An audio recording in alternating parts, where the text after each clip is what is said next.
shot. I apologize for the delay that you may have seen here.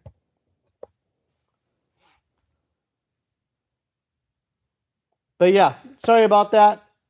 There's definitely something going on with this YouTube app where I didn't have audio. If I don't have audio again, let me know so I can address that.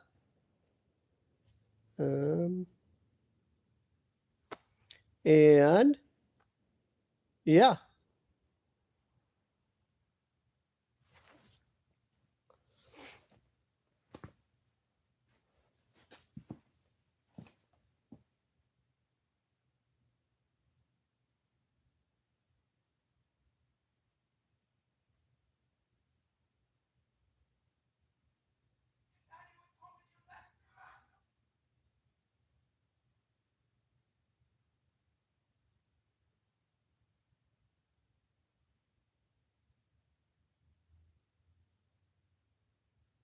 Testing. Testing 1, 2. Testing audio. Testing 1, 2. Testing audio. Oh, there we go. Okay. Now we have audio. Go figure.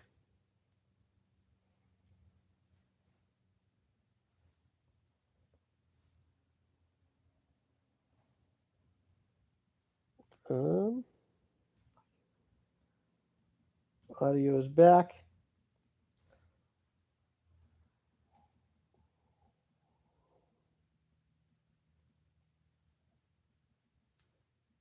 Okay. Dang, there we go. Audio's back. I had to restart the stream. If Nate is out there, thanks for letting me know on the last one, or I would have done this for an hour and I had no idea. And then probably would have been pissed off.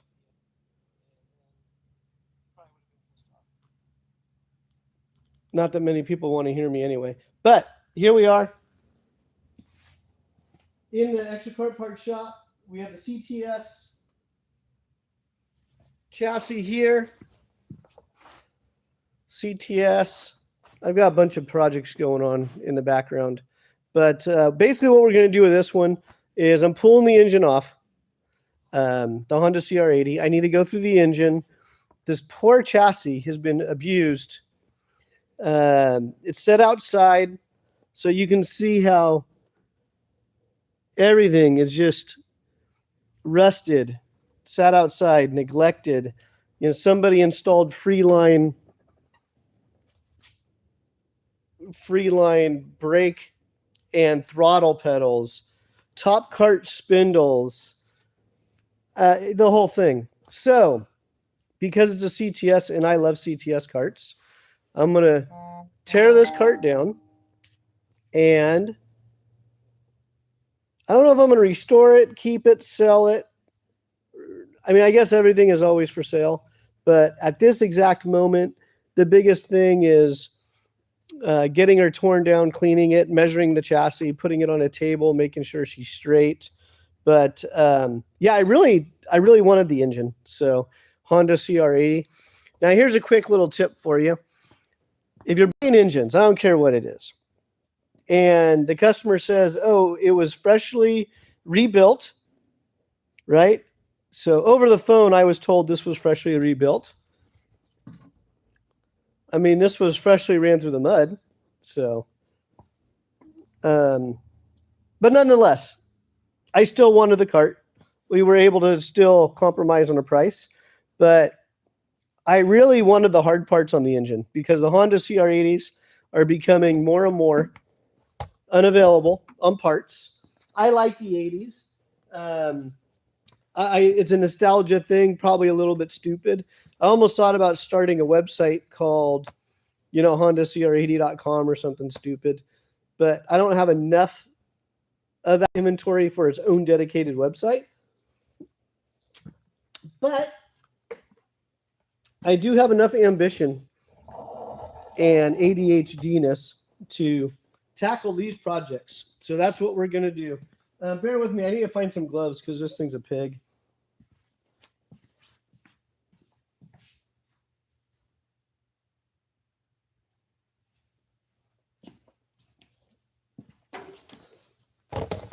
And unfortunately, my previous live stream that I sent out, all the links and all the information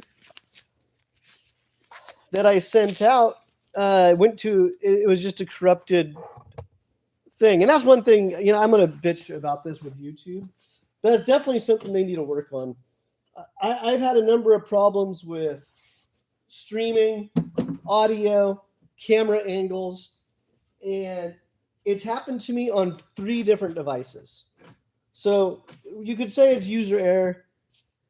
I go online, I spend the time to read the how-tos and all that fun stuff. And I'll admit, most of my experience when it comes to videos and media and all that stuff, it's all self-taught because it's kind of monotonous just to go through and read. I'm more of a hands-on type of a guy. I want to learn from being hands-on. And we have audio. Hey, Nate, Mr. Master Nate, thank you for pointing that out because I would have been so pissed off if I was, half hour into this thing and nobody told me and I wasn't paying attention to the screen. I was actually trying to get the orientation right. So thank you. A big thank you for letting me know that there was no audio. And we're back. But if you don't mind taking a moment sharing, if you have karting friends or people interested in karting, share those with your friends on your social real quick because my old link that I shared, it was corrupted, so there's no audio. But yeah, so we're just gonna start just taking this bad girl apart. And if you have questions, chime in. I've got a couple. I've got a couple different devices going here, so I can have my main camera. I can have chat. Oh, TMOG. Oh man, are they going to kick you out for watching a CTS video? Or can you say, well, it's American karting from NorCal, Track Magic San Francisco, CTS Fremont / Rancho Cordova. So there's kind of that little tie-in. I know in the CTS group, they were talking about doing a rally similar to the Track Magic rally. And I don't know if they have enough guys to do it on their own, but definitely I know the TMOG guys have talked about doing joint, like an old school Track Magic versus CTS versus Invader versus Emic. So I think that'd be kind of cool. But yeah, thank you for tuning in and letting me know. But yeah, I get a little bit scatterbrained. Sometimes I start storytelling and then I forget what I was doing. I wish I was paying myself by the hour because then it wouldn't matter. Or if instead of doing these impromptu videos, I took a little bit of time to organize everything first and get them going. But yeah, we're gonna. Oh, I can give you guys a little bit of insight into the cart. So I already pointed out the front end stuff, but as we go around, have the silencer, probably an RLV type silencer, but you can see it's all welded here. So somebody tried it, already broke and somebody fixed it. I wouldn't doubt, this is a good, I was telling people earlier, oh, give me a moment. I brought my pen light in. And you might say, well, what do you mean you brought your pen light in? I was working on GFC karting in Vegas for both of the races. And the owner, he goes, no, leave your tools at home. Your job is not going to be working on carts. Because if you're working on carts, we really have a bad day ahead of us. Okay, so you can see in there spider webs. I don't know, maybe there's a bat living in there. But you see the perforation there, those holes? So this silencer is junk. So I'll throw this silencer in my scrap pile. one day I'll probably have 4 or 5 of them all together, and I'll head over to SwedeTech so I can see if I can find enough parts over there to rebuild them. But that perforation is that inner core. It's starting to peel back. So this silencer is garbage. Oh, I was walking around the cart. That's what I was doing. But yeah, look how rusty it is. I actually am working on a different process in the shop to get rust off of the axles where I can soak them without having a bunch of manual labor or time into doing it. So stay tuned, hit subscribe to follow me on some of those videos. And a lot of it, I just go online, I Google stuff that works with a lot of these car guys that do restorations and things. And yeah.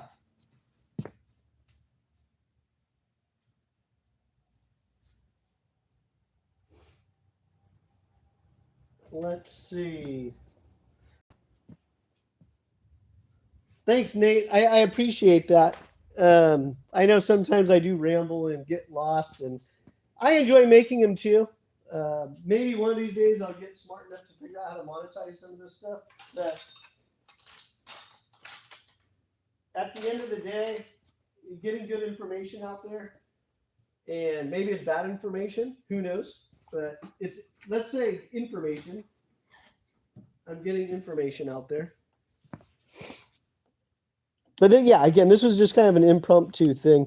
Normally what I would do is I would have all my tools just laid up on, I have a mobile rolling tabletop, and I would have just had this sitting up there. But my wife said, hey, do you mind if I go, do a church event tonight? And I go, no, I don't care. I don't have to go, do I? She goes, no. And then my daughter had some stuff going on, and you know what? Misery loves company. Oh, that's beautiful. Well, it holds water. I don't know if that's good or bad. Misery loves company, right? So it's cold, it's 40 degrees out. I need to get this job done anyway. And I figured, why not live stream it while I'm working on it? Later on, I can go do some brake pads, or if someone chimes in and says, hey, what do you have for an Intrepid? Or what do you have for a CRG? Or what do you have for a Tony Kart Cadet? Anything like that. What do you have for microns? Then I'll stop this project. We'll go look at my mess of microns, or we'll go look at, I have a couple really nice cadet carts that'll be perfect for beginners. Those are available.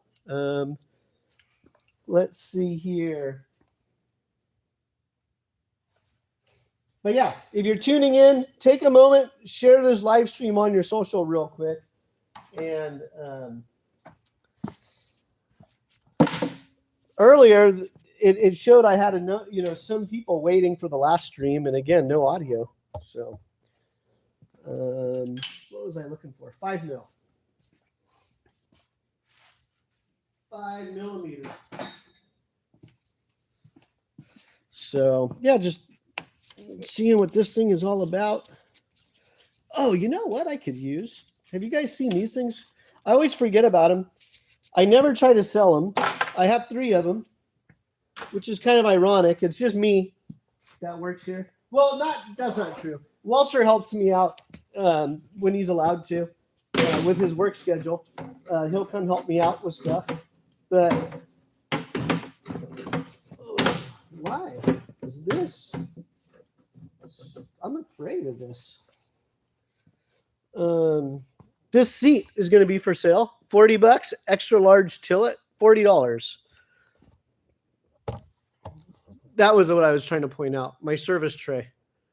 So I could put my tools and parts and stuff like that up on the service tray. For now, I think I'm just going to throw everything in the seat, because I'm going to have to remove the seat anyway at some point. But are we back in focus? Or maybe step back a bit. There we go. There we go. And you see way in the background over there, CTS fairing. The seat, it's really nostalgia. It's like you guys in the Track Magic group. they were doing such a good thing building that group up, and I got all caught up in it. I actually bought a Track Magic to fix it up and go out to the track to hang out with the Track Magic guys. And any of you that's known me for more than a year, you're going to hear the same fucking excuse over and over and over from me of, oh, in the winter I'm going to do this, or in the winter I'm going to do that. And you know, I say it with good intention of, oh, that's awesome. So normally on these coils, normally you would have a plug, a male and a female plug, Japanese style. The American ones will not fit, but somebody spliced it together and soldered it, or yeah. So that's not to do a little bit more work to backtrack that. Because I'm definitely not just going to cut the wire. I'll back. It's probably going to way back on the box here. So there we go. Yeah, so they took their own little connector. Doesn't matter. We're just going to move along. And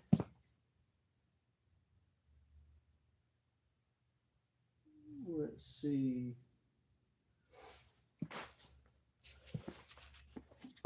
Yeah, we're just, again, this thing. It was funny. I was told it had a fresh rebuild, and I can definitely tell somebody at some point rebuilt it, because if you look along the lines there real carefully, it looks like there's some gray RTV or gasket sealant. And guess what? That's not factory. So somebody's been in there, but I wouldn't say this is definitely a fresh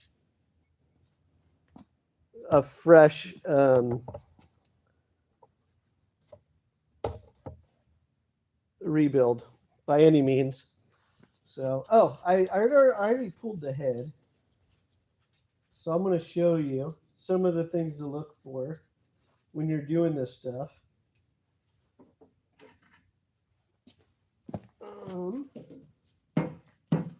So the head, fresh rebuild, right? More like fresh parts ran through it. You see the damage on the head. It's minimal. It's definitely sellable. It's definitely runnable. And a lot of that corrosion and stuff that you see, that's just from the water jackets. And again, if I sold this to somebody, I would tell them. I'd be very honest, and I'd just say, hey, yeah, there's a little bit of damage on the head. For what you're doing, it's fine. Actually, I need to get a surface stone so I can bump that on a surface stone. But I was pulling that off so you can look inside. You see all those flakes? All that came from the exhaust pipe. So the cart originally was standing vertical, and on a two-stroke, I don't know about four strokes, but definitely on a two-stroke, if the pipe sit for a long period of time, it gets this flake in here, and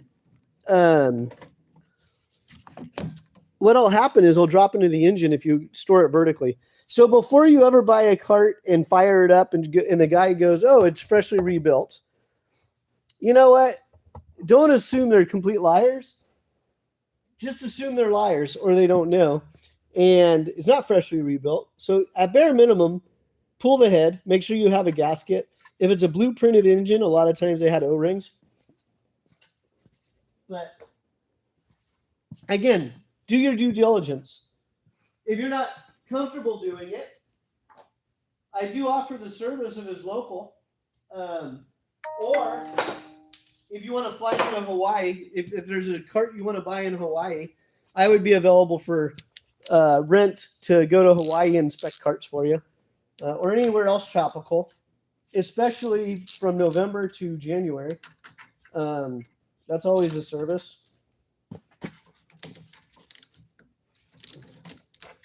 I'm kind of getting ahead of myself. But I'm going to have to get this cable off anyhow. And I can just imagine it's not going to be as straightforward as I think it is.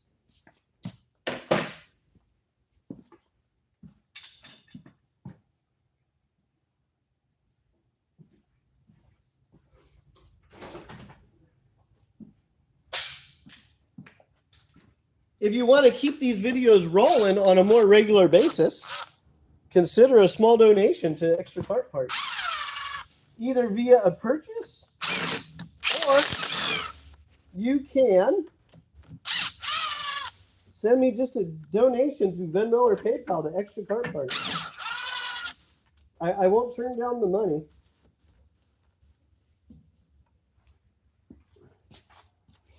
Not that the content is super great, but it does motivate me to bump stuff up the list. Okay. Bear with me.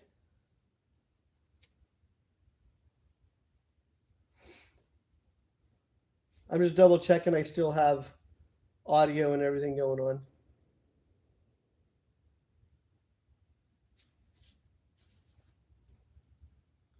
Testing audio. Yep, we have audio.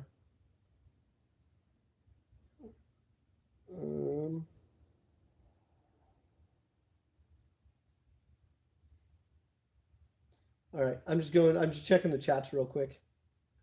Like I said, I'm running multiple devices.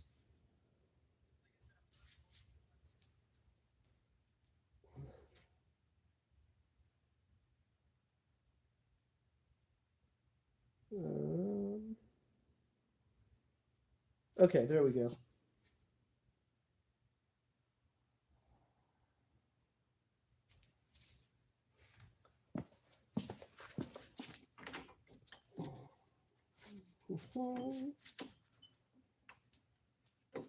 Yeah, and if you're ever doing this kind of stuff,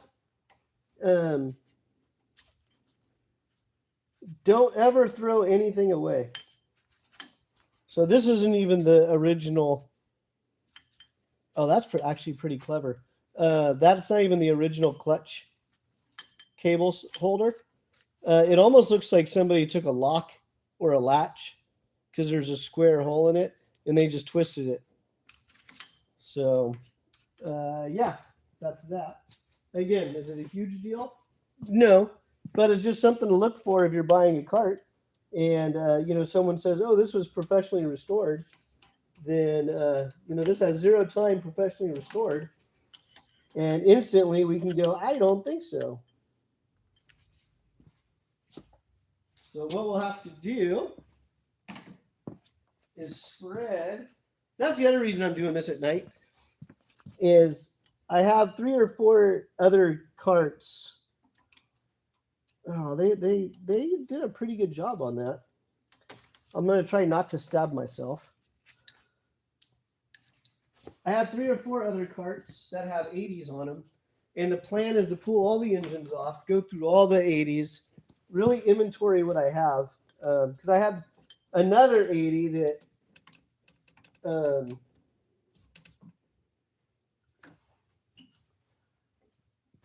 if you're not sure what I'm doing, this is going to be a how-to video.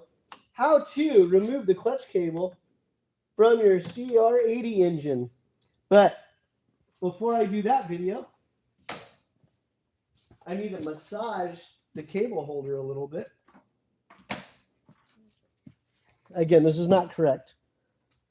Normally, this gap is much wider. What I don't want to do is just sit there and bend the crap out of it. Because you don't want to, if you break this, you either have to find a clevis or replace the whole arm. And honestly, I probably have the whole arm in my inventory. So, how-to video, how to remove the clutch cable from a CR80. Ready? Boom. Maybe I can turn this into its own video. Remove that part from the cylinder. Again, that was not stock. That's homemade. Remove that. Then you'll have a slot in the back. Boom. There we go. Now the cable's off. I'll give you a close-up. Yeah, I am going to turn that into a video because that'll be a quick little reel right there.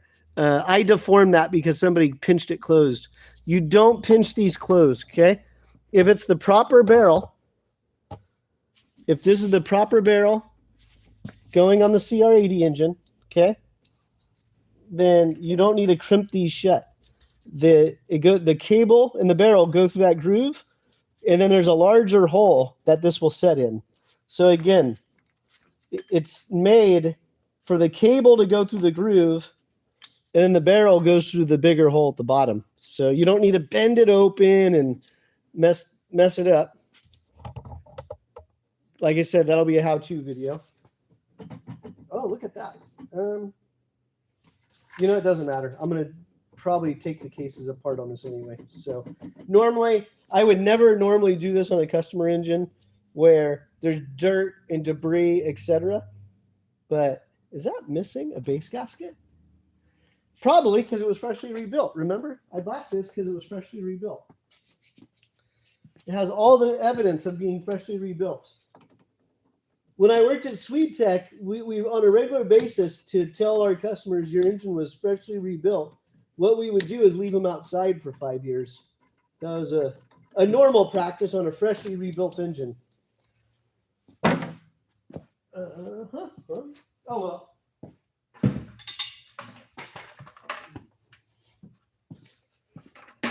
Garbage can. Just put that right there. Yeah, and if you smartasses are out there and going, hey, the cart's not going to fit in the garbage can, yeah, I got a couple choice words for you.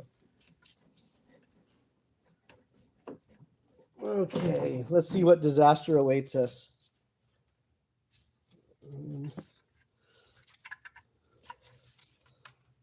Yeah, someone tried to port it.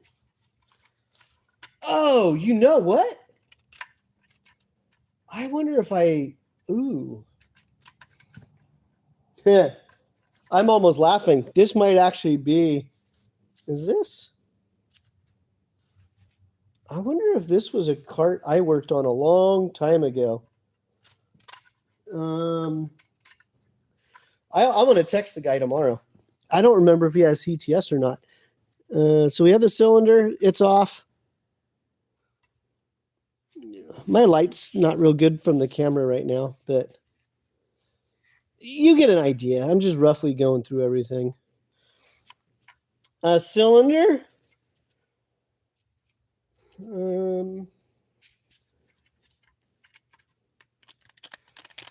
Let's see here.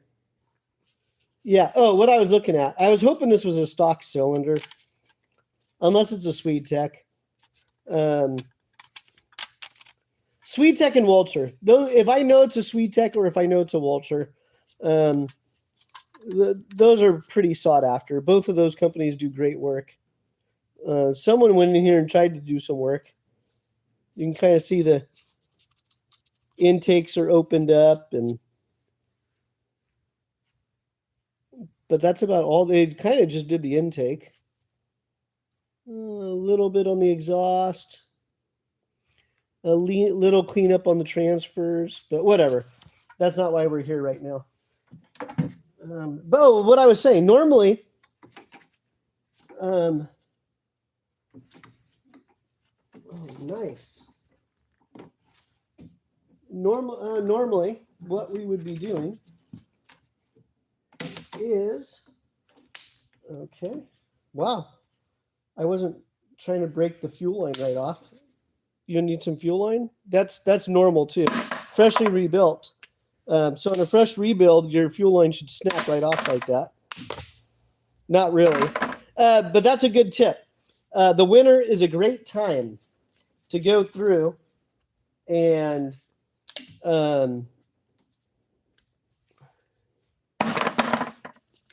replace your fuel filters, fuel line, inspect your water lines. If you're not racing in the winter, or even if you are, drain the water.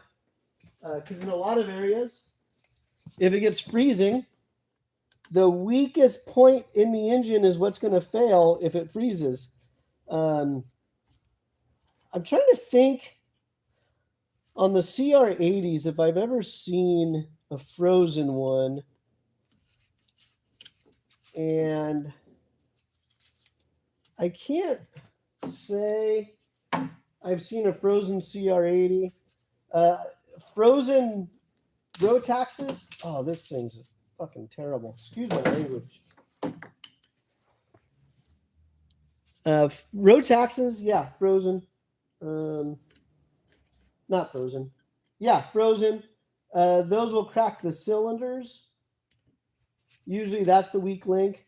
Let's see. Leopards, I've seen those crack cylinders. I don't really know if I've seen a Honda CR85 or a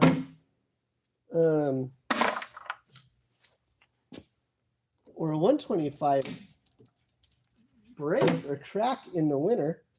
I'm not saying don't drain them. You still want to drain them.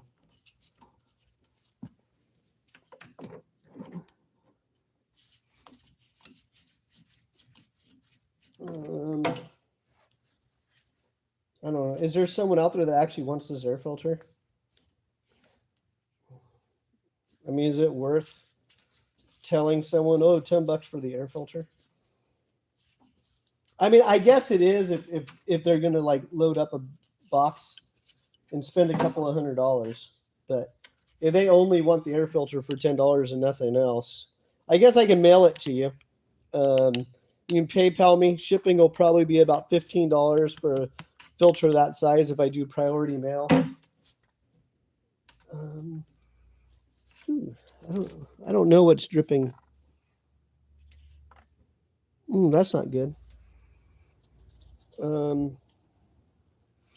Yeah, we'll just see. This is definitely gonna.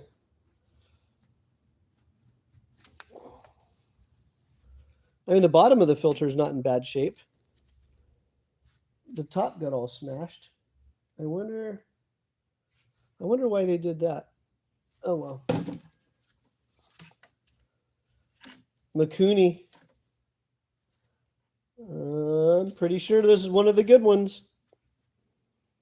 This is the one that you want, I believe. I'll know when I completely open it up. But yeah, I think this is the Suzuki RM carburetor, which for carters, that's the one you want. Suzuki RM.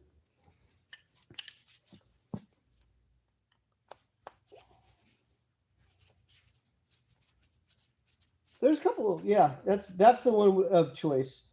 And you know, a lot of my information goes back 20 years. So maybe there's a different brand nowadays that is better than the Mikuni on these applications. But back in the day, pretty much everybody ran the Mikuni carburetor, except for maybe Track Magic tried the key and stuff. I know Sweet Tech tried the key and stuff, but we didn't really. We never stuck with it, so there was really no tuning notes or anything else on it. All the information was based on this Mikuni carb. Okay. All right. I'm a little bit. I've done this video on pretty much every engine I work on. How to remove the throttle cable. Bear with me. I dropped the screw, and I didn't want to not look for it right away, because then I'll forget I dropped it. Okay, how to remove the throttle cable on a Mikuni.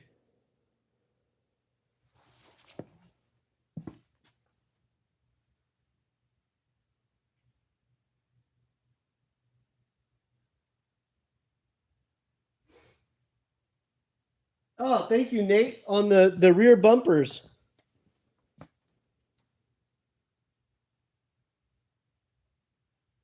Yeah, I should go back and post a link to that from my website. Unless you want to do it for me, I don't care. Yeah, thank you for purchasing those. Let's see, how to remove the throttle cable. So inside, you're not going to see it because it's so dirty, but there's a plastic little retainer that you have to remove, and on a cart that's properly maintained, you can generally jiggle it out. But again, this one was freshly rebuilt. Oh, there, yes, we got it. Okay, I don't want to mess with it. I held this upside down, I jiggled it, okay? It actually came out, and I'm completely surprised, because usually with old fuel, these will sit in there.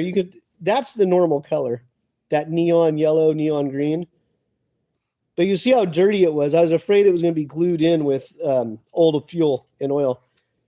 But if you look inside there, can we see in there?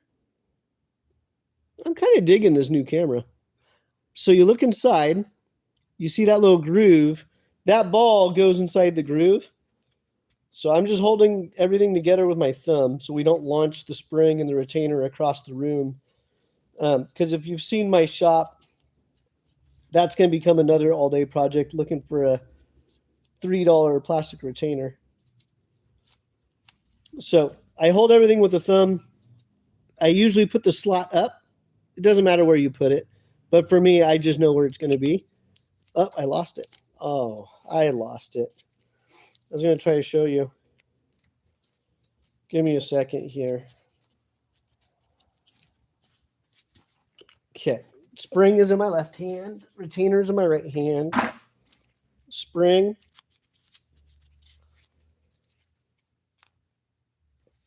Dun, dun, dun. Okay. Just put it back together for you. Retainer. That tit is going to face up. That little tit on the retainer faces up. So it's going to go like that. Faces up. So towards the top of the carburetor, that would be up. Do we agree? Yes, that would be up.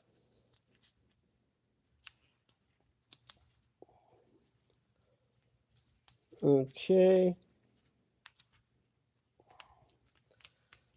No, I don't know why I'm struggling so. Oh, you know my gloves are. That's what it is. I'm snagging my gloves. So you have that little keyway in there. And I'm trying to do. Okay, so I went from the bottom this time. It doesn't matter where you go from. Just know where there's a slot in there. So you go like that. D shape, line up the shape. Boom, goes back together. So that's my gloves were getting.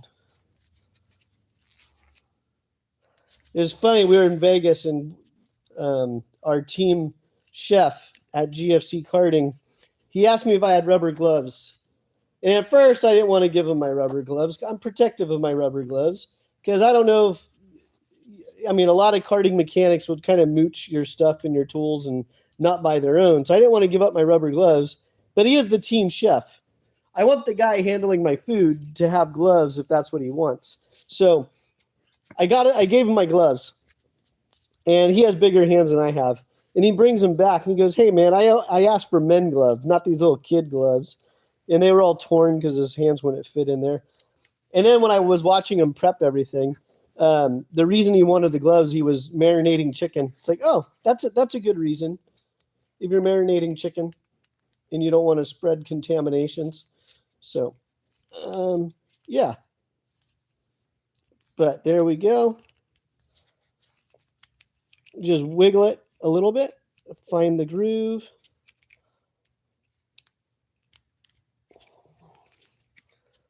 If you guys can hear me, how's the audio and everything? Is the video, is it pixelated? So that's how you get that out.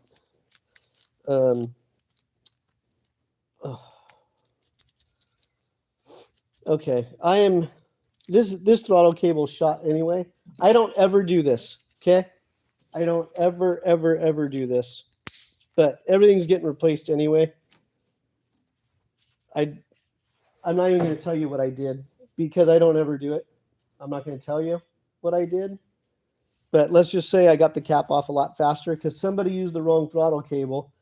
And the throttle cable that they used, the barrel doesn't go through the cap. So you always want to make sure when you replace your throttle cable, you get the right size throttle cable that properly goes inside the slide, inside the cable holder, inside the slide, right? You want the right size cable for that. And then you want it to be able to go through the top. Otherwise, you have to unscrew the throttle cable at the pedal over here. You have to unscrew it over here, pull it through, and it's a pain in the butt. But all of this is getting replaced anyway, so I don't care. I mean, as you can see, all the plastic is broken. Carburetors, when you're putting the slide in, as far as I know, on every carburetor I think I've worked on, if it has a cutout and a non-cutout side, the cutout goes towards the air box or the air filter. The cutout goes towards the air box or the air filter. And on this carburetor, there's a key molded into the body, and there's a keyway in the slide. So you can try to put it in backwards, and it's going to do. Actually, on this one, you can put it in backwards, I think, and it'll drop in, but it won't go all the way down. So you'll have full throttle when you fire it up. So keyway, key, cut out towards the air filter or air box side. Drop it in, boom. And then we have our little retainer. Where did I put my spring? I'm just trying to put everything together so it's nice and tidy, because I don't know when I'm actually going to get to cleaning all this up. But I do know I have a complete carburetor here. And this one's a stock carburetor, it looks like. Doesn't look like the bowl. Oh, it doesn't look like the air horn or anything's been machined.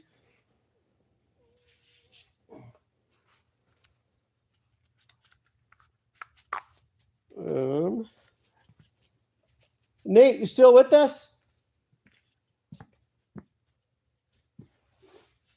Did I lose my people?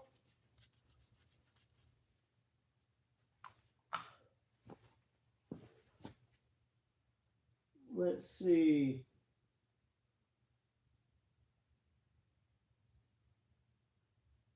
Where are we? Testing sound. Testing sound. We guys still have sound?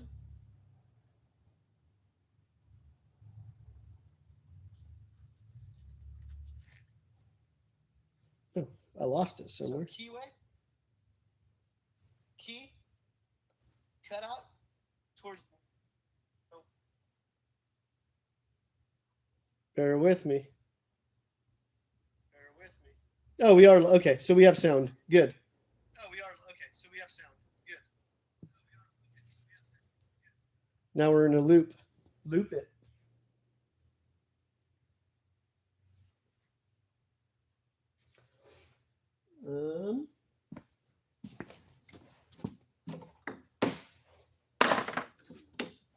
Yeah. I keep saying I'm going to do a how-to video on how to rebuild these Mikuni pumps. But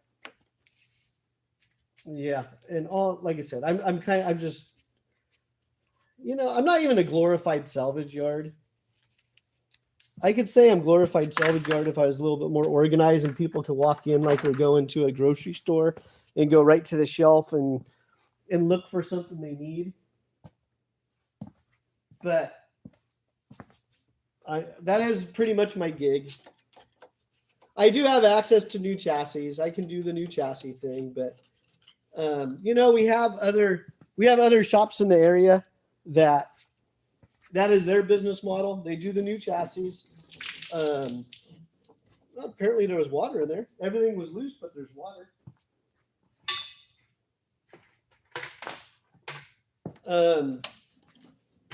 And being that, quite honestly, a number of the local shops send me work for the carts or projects they don't want to work on. And they'll call me and say, hey, Jason, we have inventory we want to get rid of. Are you interested in it? So being that that's my business model and they have the business model of selling new karting equipment, I tend to stay away from it. But if you want a new GFC chassis, I'm sure I can help you out with that. If you're local, Bill, I would probably just send you right to GFC Direct, because they're based here in NorCal as well.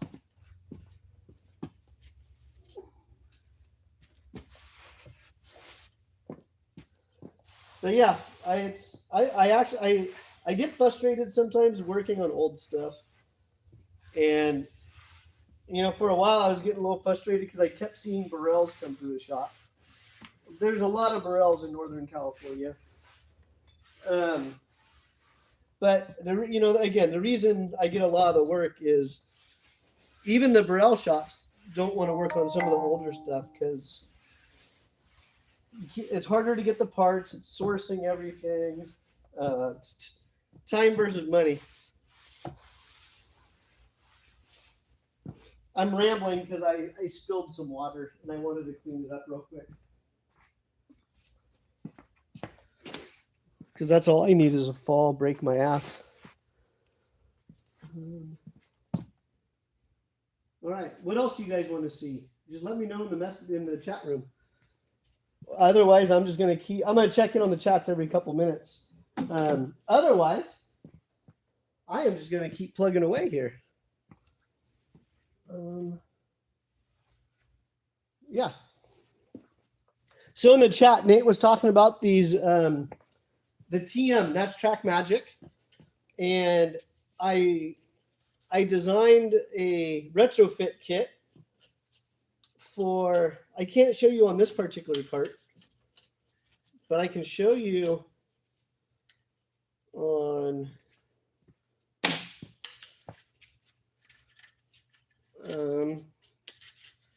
okay, I already told you guys earlier in the video the silencer's junk, but I didn't realize it was actually falling apart. So the rivets are missing on 1, 2, 3.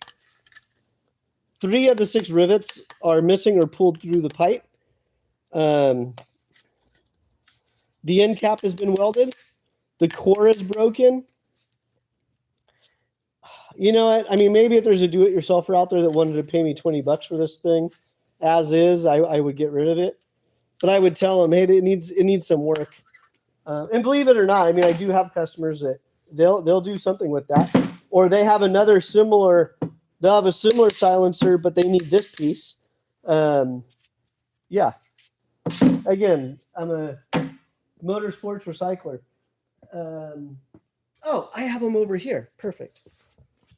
Okay, let's do a little walk through the shop real quick. All right, I'm all not masked up. I'm Antifa'd out right now. And no, I'm not an Antifa person. That's a joke because I'm actually working and they don't. I'm just cold wearing a hoodie and I'm showing my face. So there's my face. But back to the CTS and the Track Magic bars. Let's see here. So this was the retrofit kit I was working on for the Track Magic CTS, the Margays. Bear with me. As you can see, this cart's coming apart. We're trying to upgrade this axle to a 50 mil axle, and this one's bent. You see how that's bent? Let's see. Ready? Bent. I need to remind myself. I just need to give that one to Steve Kemp because he straightens axles, and that's not bad enough to where it can't be straightened. But this car's getting a 50 mil axle anyhow. What were we talking about? We were talking about the retrofit kit. So I'm showing you the rear bumpers and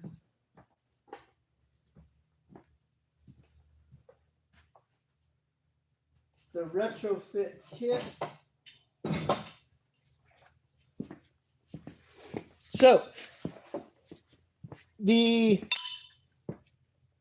original bumper that was on here actually looked very similar to this. They came across, this went all the way through. I have it somewhere.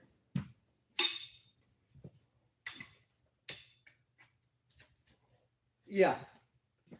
So this was one of the designs by CTS, right? Very similar. It went in there, went into the frame, and that was the rear bumper. This is the rear torsion bar. Can you see what I'm pointing? No, you cannot. So this was the original one that slid into the frame. And then this was for the rear torsion bar, so you could tighten or stiffen the frame.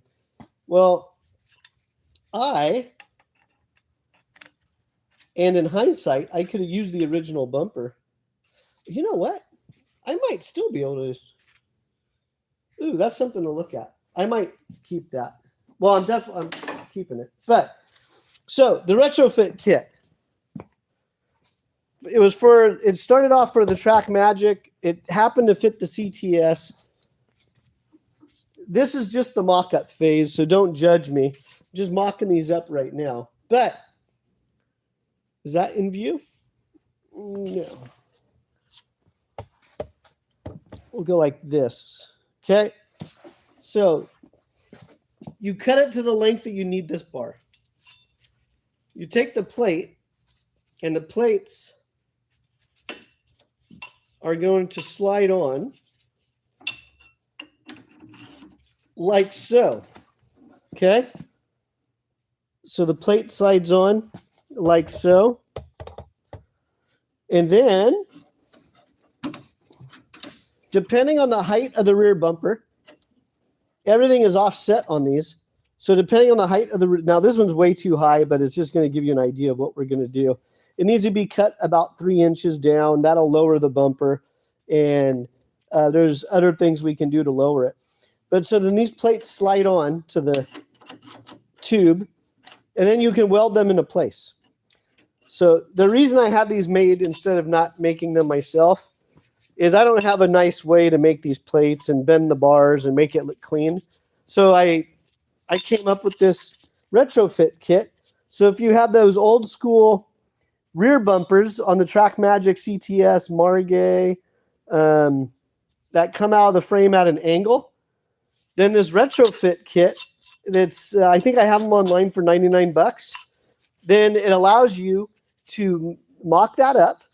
All you need to do is do some basic welding to keep these in place. And then you can bolt on a plastic rear bumper. So and these are designed for the KG rear bumper. So yeah, that was that. I'm doing this wrong. But yeah, you can even do it this way. You can have it out. The biggest thing is you want them bottomed out on the frame on the inside too. But I'm just going to go like that so I know where these are. I'm going to do the same on the other side.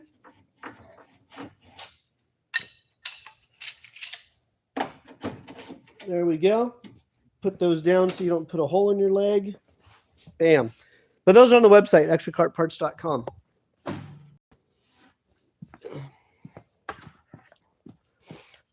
Okay, where were we? 80. We were pulling the 80 off the cart.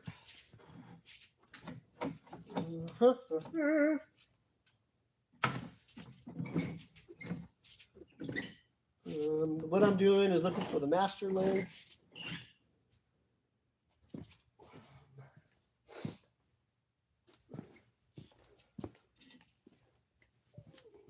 Okay.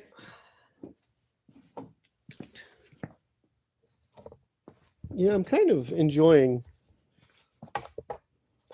in a weird way, it feels like I have company. I never saw Castaway or Stowaway with Tom Hanks, but I don't know. He had a pineapple or something or a coconut, Mr. Wilson. Honestly, I kind of feel that way right now. Yeah, I'm talking to myself, but there's people out there chiming in and chatting. So I'm not really talking to myself. Yeah, and you know what would be kind of funny is, 10, 15 years down the road, my daughter discovers the internet. I'm sure she has already, and then I pop up. She goes, "That's my dumb dad." Wow. He actually had a couple people watching his videos.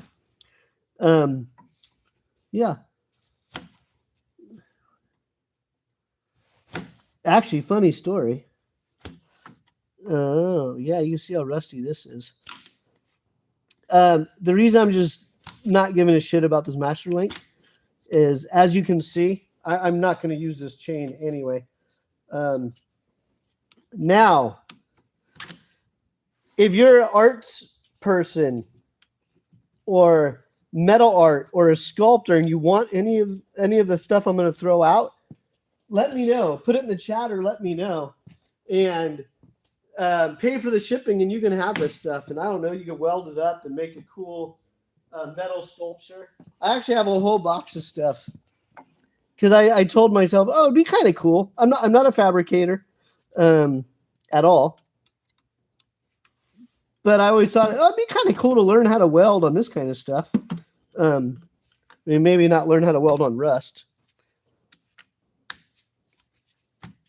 but yeah, I don't normally struggle with these this much, but as you can see,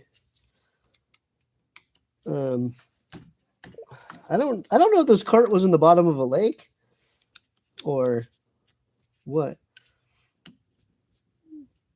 There's the master link. We are not saving those. Even if it was a new master link, once they go on and off a couple of times, just get rid of them. I've seen way too many people lose big races on cheap, stupid shit. I don't know what a chain costs nowadays, but was it $30 for a chain for a good 428 chain?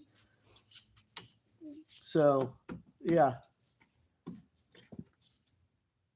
that's it.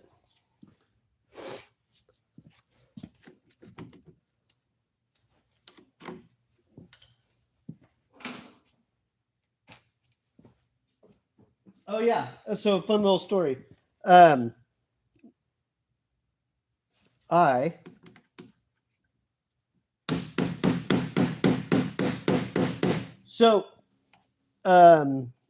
don't know exactly who the third person was, but it was my wife's sister.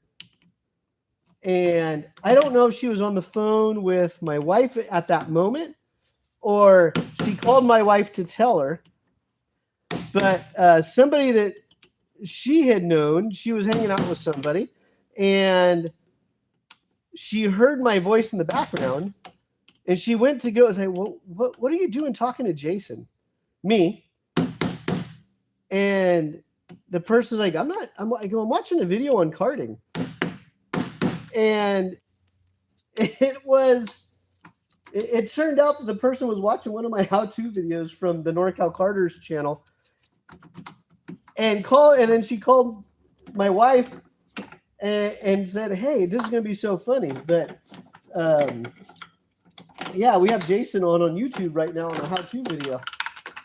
And who knows, maybe down the road in 10 years from now, my daughter will go, hey, my dad might have been kind of cool at some point to one or two people out there in the world. Yeah, I'll sell you a chain, $5. You pay for shipping. Shipping on this chain would probably be about $100. Yeah. If you're buying that chain and it is not for, well, again, if you're doing art, let me know. Pay for the shipping. It's yours for free or for the cost of shipping. If you're one of those metal sculptor people. But if you're going to take that chain and go, oh, it's a little bit of rust and go on the track, it's $100 to ship it because I don't want to be the guy behind you on the track when that thing fails.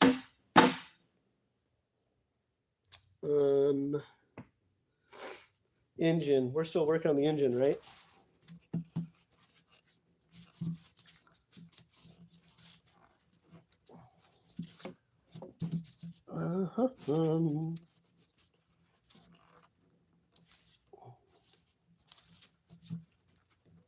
Yeah, and anytime you're working with the wires and electrical and all that fun stuff with the engines, just be careful because this stuff, let's assume this is like a 2000, not 2000.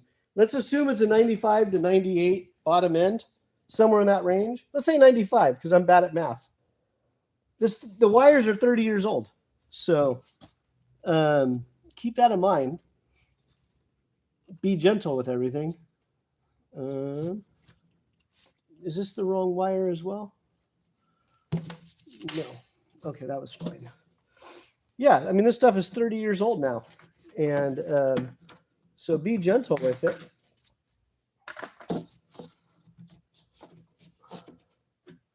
Oh, thank you. Thank you, Jesus. Thank you. That was sarcastic because I was going to take this bolt loose, but can you see that bolt? Let's look at that bolt. Nice and bent up.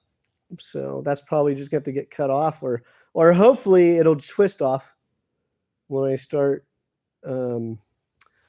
taking it apart. Hopefully that will just twist off. That would be good.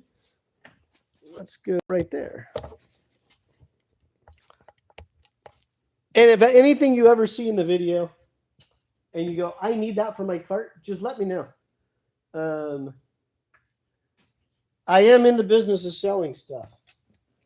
So if you see it, you need it, let me know. Some stuff I'm really cheap on. Some stuff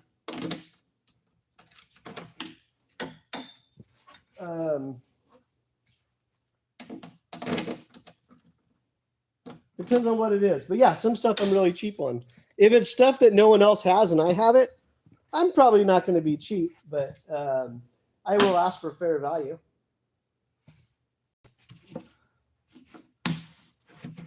Oh, this is going to be...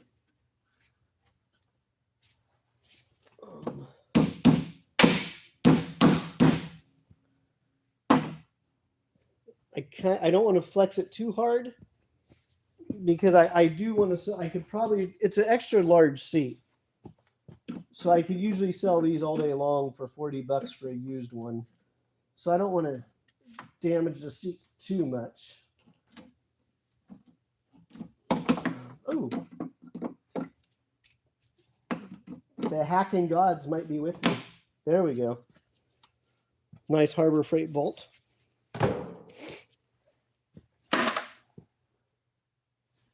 But yeah, I didn't want to break the seat.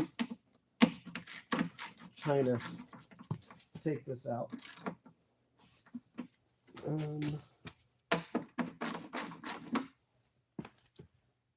Is that?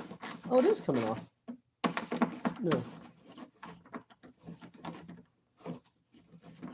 Is that still in video? Oh yeah, it's still there.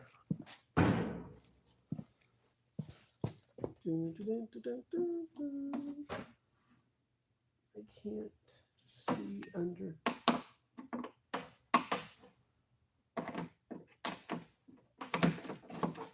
Okay, that's fine. I can't see under the thing.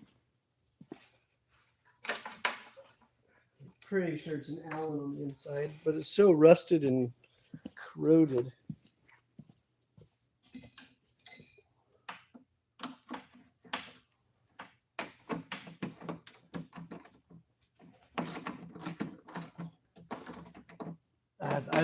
It was funny. I was over at GFC and Gary and Sonny were reframing a shifter chassis. So if you're not sure what reframing is, it's basically taking the components off of one chassis, and then you're replacing all the frame rail. You're replacing the frame rails with new frame rails, but using the old components. And so Gary was working on a cart, and it was something that was serviced by somebody else. And he goes, "Oh, I just got next guide." And I never heard that term of next guy. And he goes, yeah, he goes, it's when you don't have to worry about it. Let the next guy handle it. And it was a bolt for the axle bearings on the cassettes. And someone had rounded out it had a shallow headed button head bolt. because it was on the inside here, right where the same setup as this, same exact setup, but not rusty. So there's a bolt here where it had low clearance between the sprocket chain and the bolt, but somebody had rounded it off, and he goes, "Yep, I just got next guide." I thought it was kind of funny that I just never heard that term. Not funny that he got what next guide. Okay, let's see.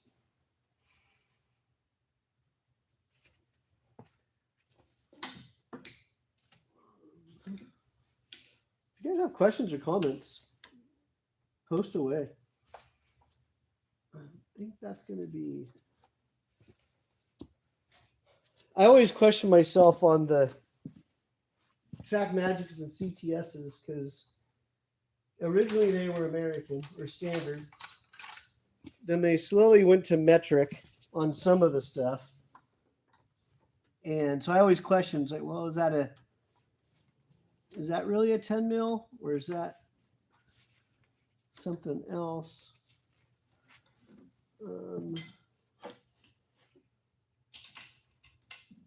That's a nice thing about working with one particular team, with one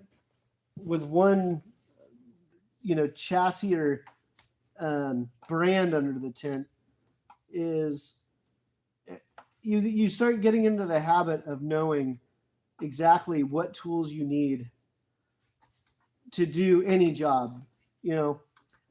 I'm making this one a little bit longer of a process because I'm videoing in. But normally at the track on properly race prep stuff, we're changing engines in 10 minutes. I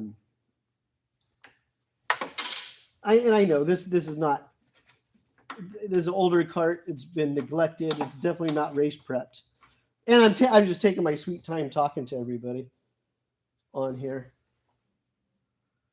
But that's when I do enjoy building new karts, and I enjoy taking the time to think about it ahead of time and go, okay, if you're at the track and you have a lower end failure, how fast can we take this engine off and get back on track without losing any sessions? Where back when these karts were built, we weren't really doing that much of the motor swapping or axle changes, etc., unless it was a dire emergency. And then it seemed like you needed a PhD to do it.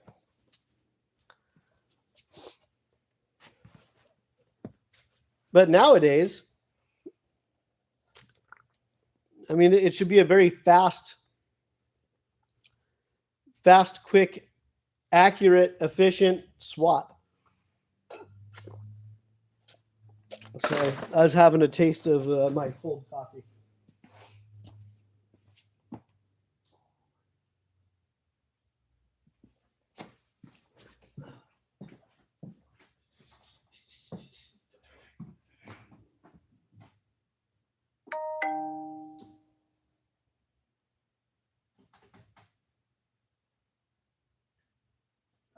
I'm still here. I'm just looking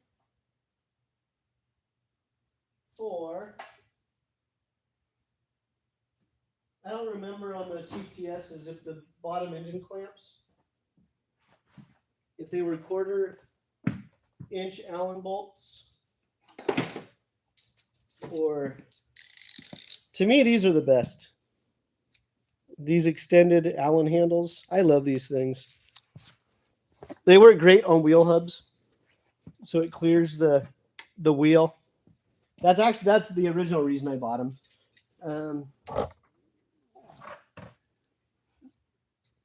A 1/4. It is a 1/4, not 5. So that's good.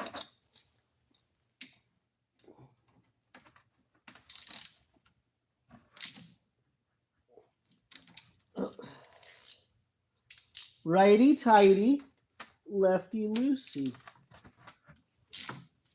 I don't know, how many years have I been doing this? That's one thing my brain doesn't do real well is, I know if one of my friends is watching this, it's like, that's just one thing your brain doesn't do well. Yeah, I've worked with a lot of people. You know, Sweet Tech is one of them. That in their brain, in their head, they can swap things around and they can manipulate objects and placement just in their head. I almost need to draw it out and then flip it around. Oh, this is a hack. This is nice. When I say hack, I'm not saying this is a CTS hack. There's a reason I love CTS carts. Is the craftsmanship is incredible. It's the people afterwards that molest the crap out of these things. That is unfortunate.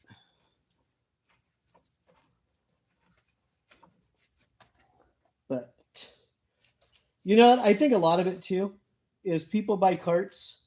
They're not very mechanical. And it becomes the kind of the first thing they start working on. So you end up with a lot of rounded out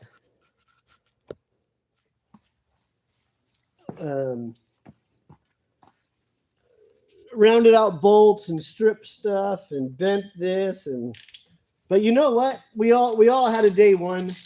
I don't know anybody that just the moment they grabbed a wrench they were a natural. We've all learned somewhere. And, you know, wrench mechanicking doesn't require a PhD. It just requires common sense and a basic understanding and working knowledge of a lot of things.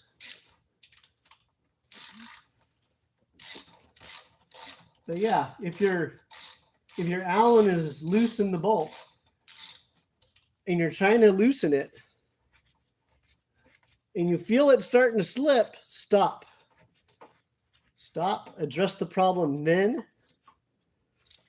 before you make it a bigger problem and you strip out the bolt. And then, like in this situation, if this bolt's stripped out and it's underneath, you're laying on your back trying to, impact blows are good. An impact hammer. I don't know what they call them, actually. I'm making shit up. But I have one over in the bench. But maybe it's called an impact socket. And you adjust it to tighten or loosen, and you hit it with a hammer, and it drives the force into the bolt while it's turning. So those kind of work if the bolts are kind of stripped out. There you go, Tom Woods. There's your chassis clamps you were looking for. Did I? Oh, it's right there.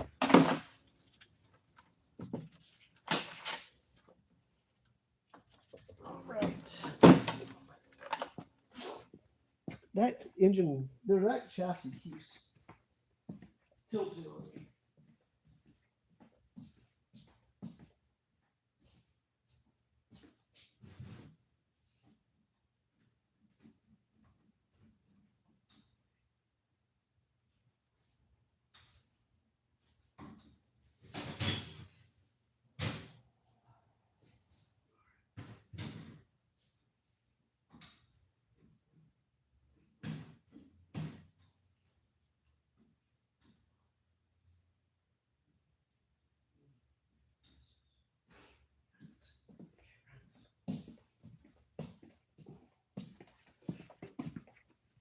All right, friends. Okay, the engine is off.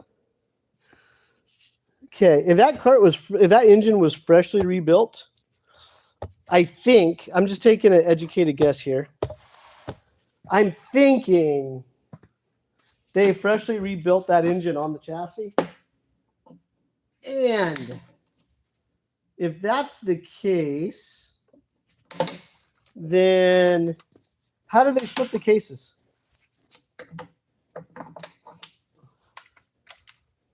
Because I don't think that engine mount has been off this cart since the day it left the CTS factory. I can assure you the seat is not the seat that was in the factory, because I don't know if you can see it or not in the video.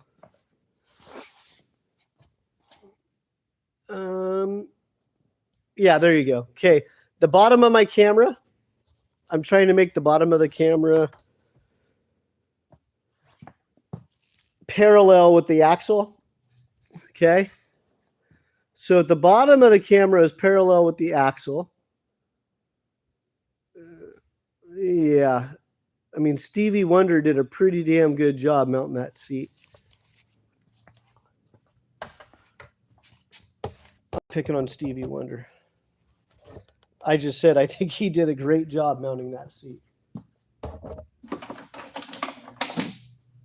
And if you don't know what I'm referring to, then you probably shouldn't mount your own seat.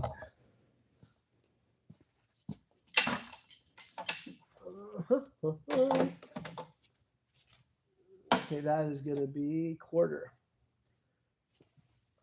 All right, let's go back over here real quick. Let's go over here. Freshly rebuilt, remember? Freshly rebuilt. I'm somewhat doubtful, but I could be wrong. So now you know why you didn't clean the engine to start with. It was because I'm going to, at bare minimum, I'm going to split the cases anyway. At bare minimum. And then from there, I'm not too hopeful.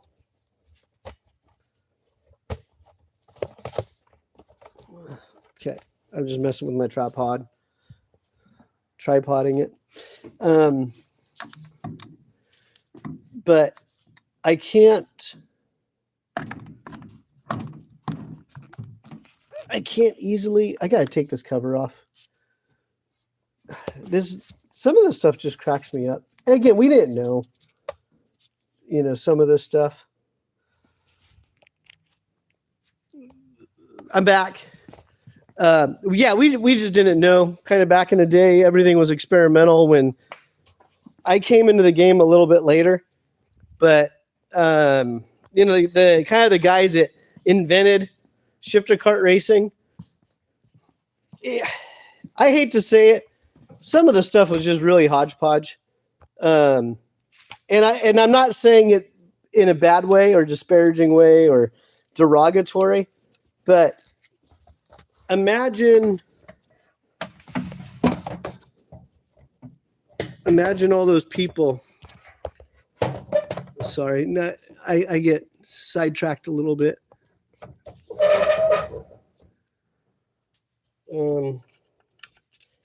But yeah, imagine some guy has a Honda motorcycle. They have a kart with a KT100 engine, and they just go, "Oh, I want to go faster," or whatever the engine is. A Macola. I don't know. I don't go. I only go back to '95, and I'm not a kart historian. But just imagine, they're sitting there and goes like, "Hey, we want to go faster. Let's put a dirt bike engine on a go-kart." And so the guys that first did that, there was no one ahead of them. So they had to kind of do everything themselves. They had to figure out the best way to make an engine mount that goes to the engine to mount in a go-kart chassis on something that they already had. So, and maybe that's where the butterfly system came from, because they didn't have bump shifters and they needed a way to shift it. And some guy said, "Oh, I think you could use a shift cable from, I don't know, a bike or a jet ski." Or I don't know if jet skis have a shift cable, but rather a rudder cable, a Morse cable, right? So what I'm looking at here, you know, I should install a light above my head, not just so you guys can see this, but so I have better light. Can you? No, you cannot see that.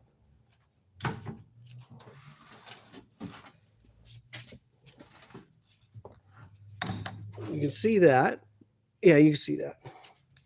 Okay, water, rust.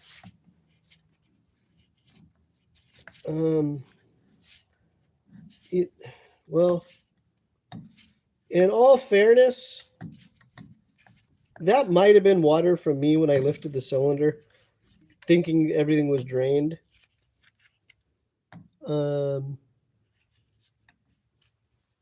Piston's definitely stuck. Maybe breaking.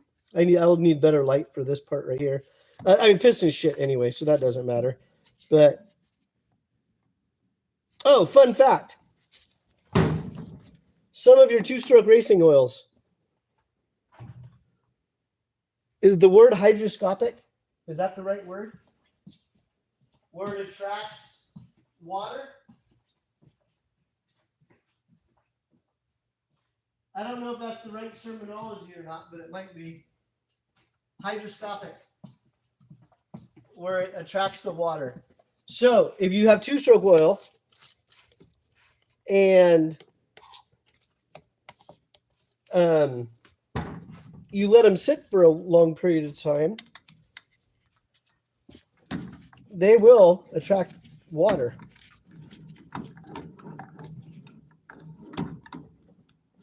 Okay.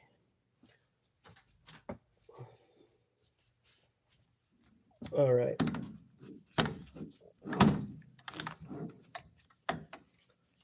Yeah, this thing's going to need a bath.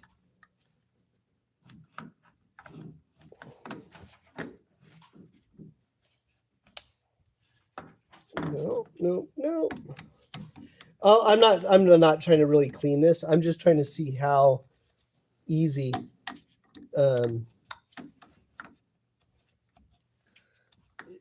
if it's oil that's dried on here, if it's rust, it looks like it's just oil because the actual rust looking stuff cleaned up and this side's starting to smear. I'm actually very, very surprised that the bearings feel, they actually feel pretty smooth.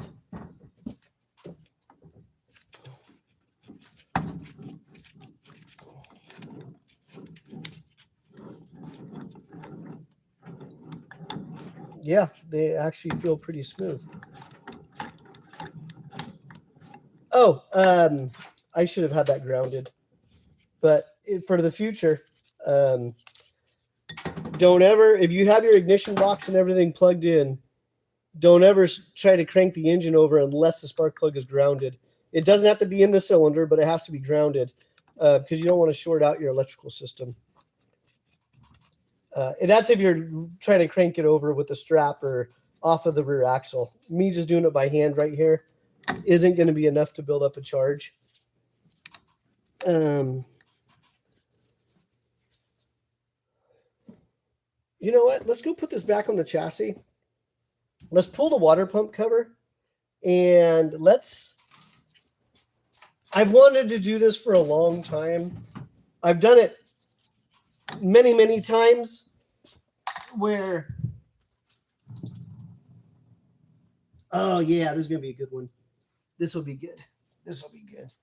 I've done this a lot of times where, yeah, you'll just see. Just stay tuned. Stay tuned. I'm going to put on the chassis so I have a workstation.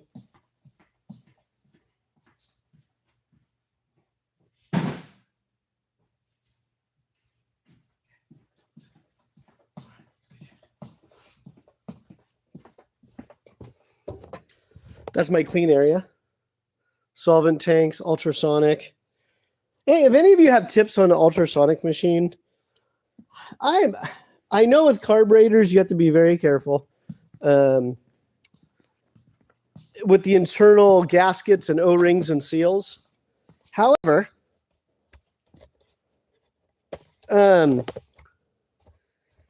I've not been too thoroughly impressed with the ultrasonic machine for cleaning stuff.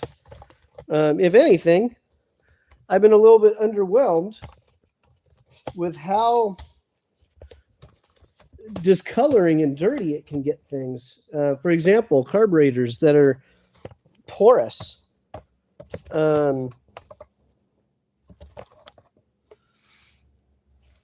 Let's see. Okay, so there's 5 mil,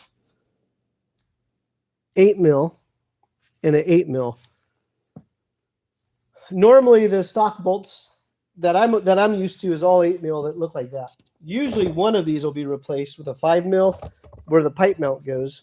Oh, if you're looking for pipe mounts for 80s, 125s, Rotaxes, anything, let me know. I got a whole huge tote filled with pipe mounts. What did I say I was looking for? 8 mil and a 5 mil.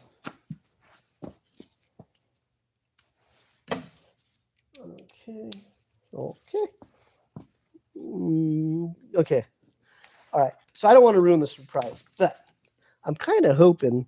Part of me hopes it's as bad as I think it is, because it will make a great video. The other part of me doesn't want it to be a mess at all, because that just costs me more money if it's a mess.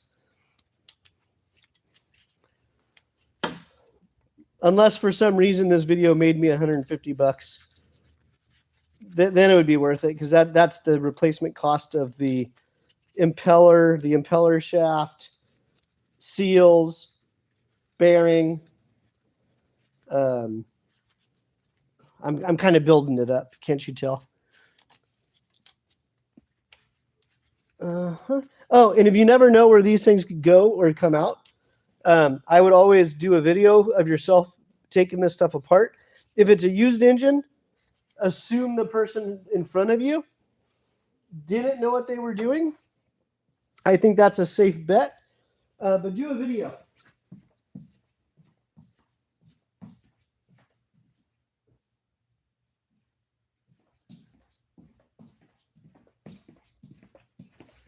I worked at Sweet Tech for so long, I learned some of the tips and tricks. Oh, do I have the wrong engine? I had the wrong engine.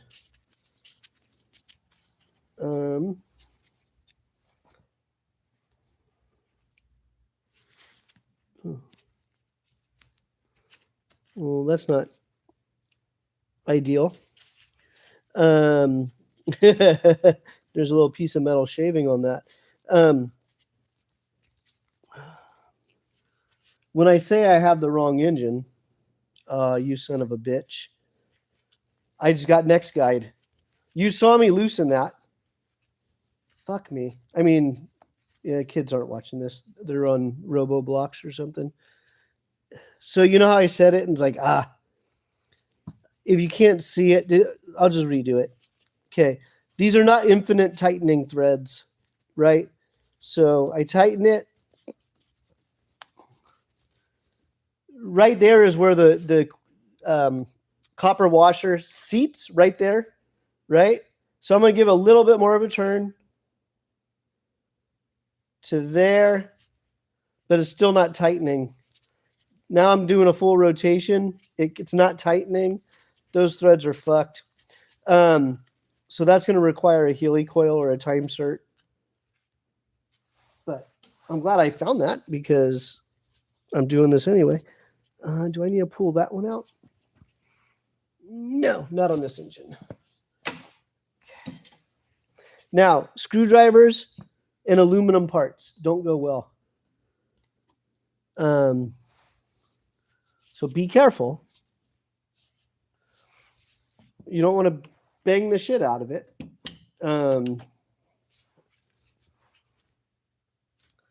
Usually there'll be an area where it overhangs just a little bit. And again, you don't want to bang the crap out of it. You just want to give it a light tap. Light tap. There we go. And I think on the 80s, I don't remember, there might be a dowel pin in there. Yeah. Okay, this had water in the system, but all that is supposed to be in the system is water, and we're not allowed to use coolant, antifreeze. We can't use antifreeze in the carts because if it's the street legal antifreeze, then it's very slick if it gets on the track. So it takes it forever to clean up. I don't know if you can see that or if you know what you're looking at. It's better when all this is dry because then it looks like a desert falls out of the water pump. But see all that?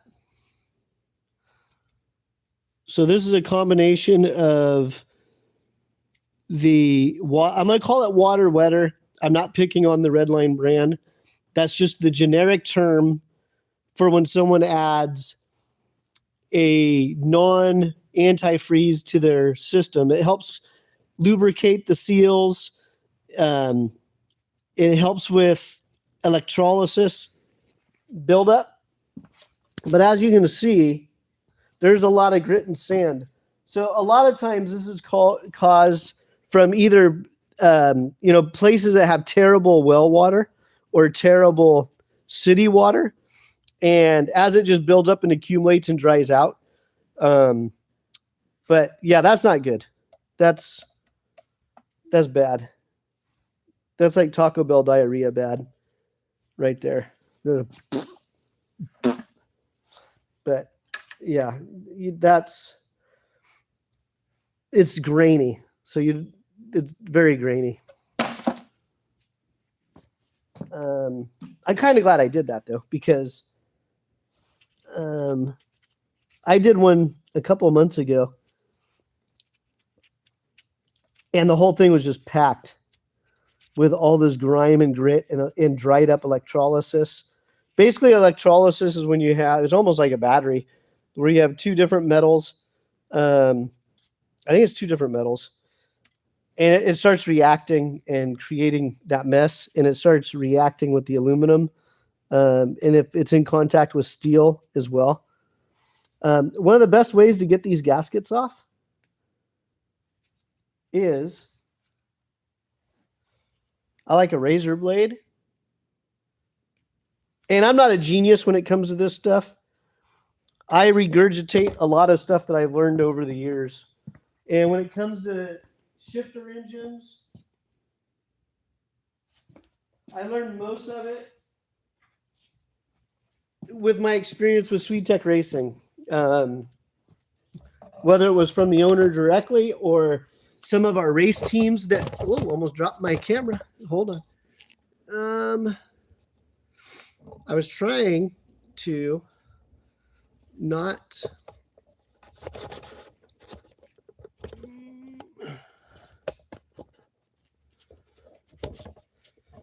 Hey, if you guys ever want to sponsor a video, let me know.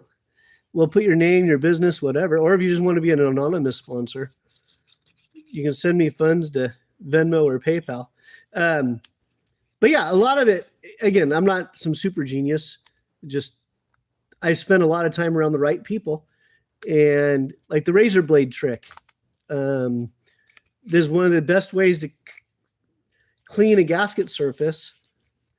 I know they have those flapper wheels where they grind the gaskets away. If it's a machine surface, don't ever use those. It just makes you look like a garage mechanic. But the razor blade, it gets right under the gasket, and you're not trying to gouge it. You're not trying to remachine the surface. You're just skimming it.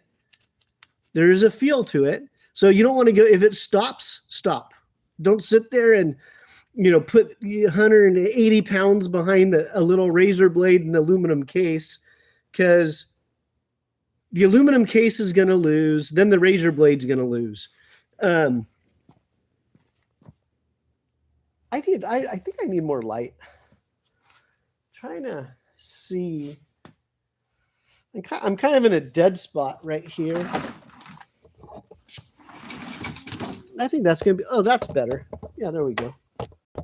I was in between a couple fluorescents. So you're just going to use a razor blade. You're just going to clean the surface. And a lot of this stuff, this is not a how to rebuild your engine video for a number of reasons. One, I didn't clean the engine first. Normally, I would clean it. I would either take the engine off the cart, put it in the solvent that you just saw. If it's a real bad pig like this one, I would make sure everything's sealed, cylinders on it, heads on it, carburetor is off, ignition is off, intake is stuffed, so you can't get stuff in there. And then I would pressure wash it. And I should have done it with this one probably, but I wanted to do the video. But yeah, so this is not a how to rebuild your engine. It's just basic tips as we're going along. But yeah, the razor blade gets it nice and smooth. And again, if you hit an area and you feel it stop, then stop.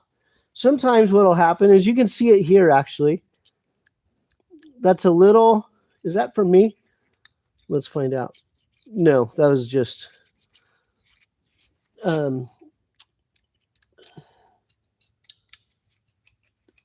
why I said be careful with the screwdriver is if you just beat the hell out of it and leave dents on here, then it's going to cause an area to leak. But yeah, the razor blade, it's sharp enough. It removes the gasket. You can feel the imperfections. If I was actually doing a rebuild or doing, splitting the cases and trying to be gentle and careful, I would have washed everything first and then done all this. But I think this is more dynamic right now. Bear with me for a few minutes. I'm gonna go switch my gloves out, and then I'll be back in a minute.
All right. Where did I put my razor blade?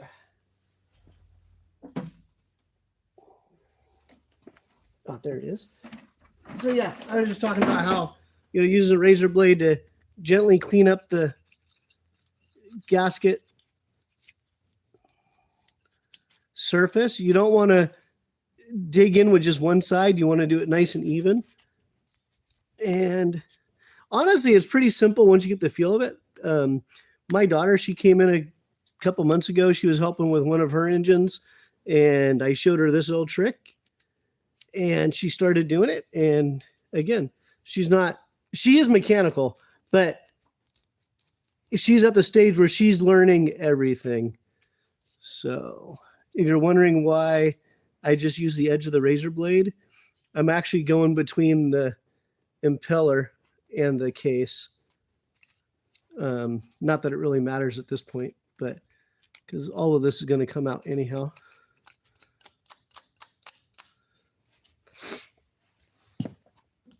Where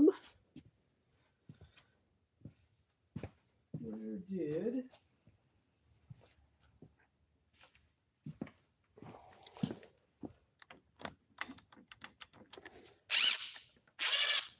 okay, now if you're going to take the impeller off and your cylinder is off, okay, your cylinder is off the engine, you want to take the impeller off. I thought for some reason these were 10 millimeter, but this one is the 12. And I'm thinking on the other 80 that I did this with, it was also a 12 mil. So maybe it's the 125s that are 10 mil. But you want to hold the piston tight, okay? Just use your hand, and then boom. Now, it should break free right away on the impeller because this is just aluminum, okay? Or maybe it's some cast material. But for the most part, it's just aluminum, a cast aluminum impeller.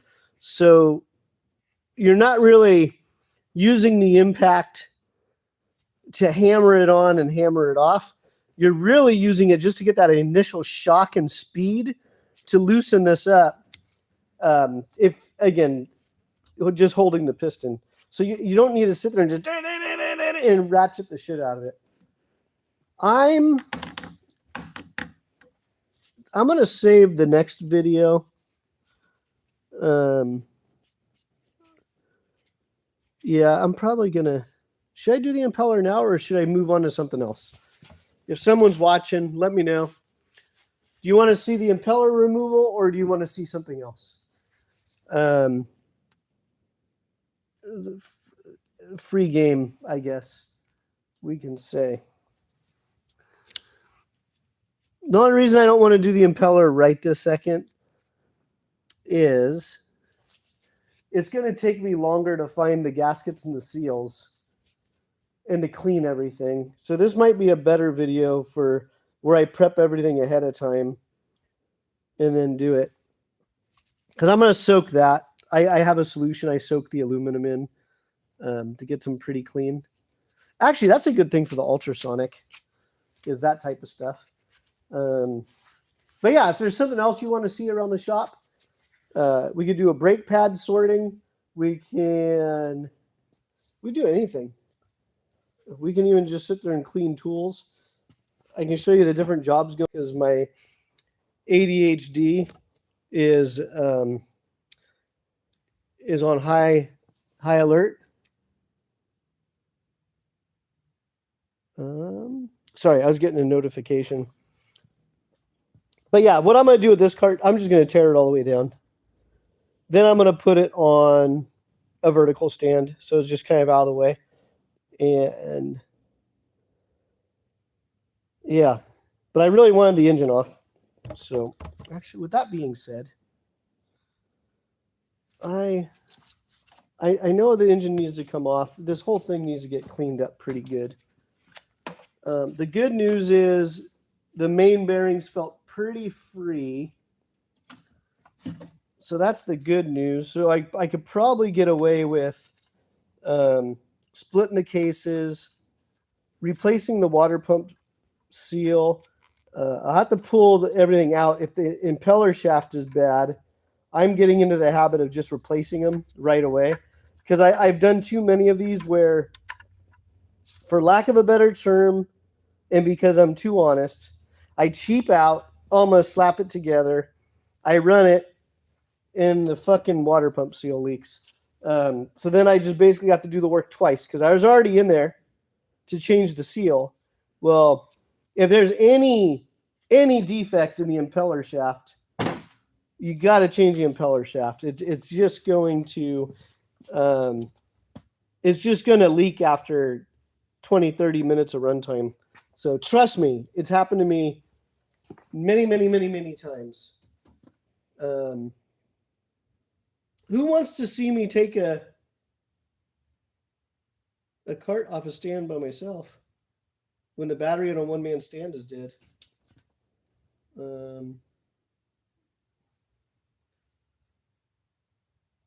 Yeah. I don't know. Maybe I'm just losing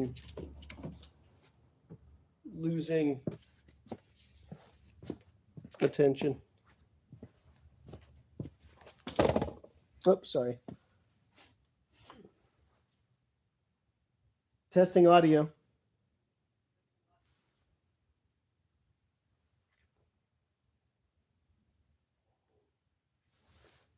Okay. All right, let's see. Yeah, this can go over here.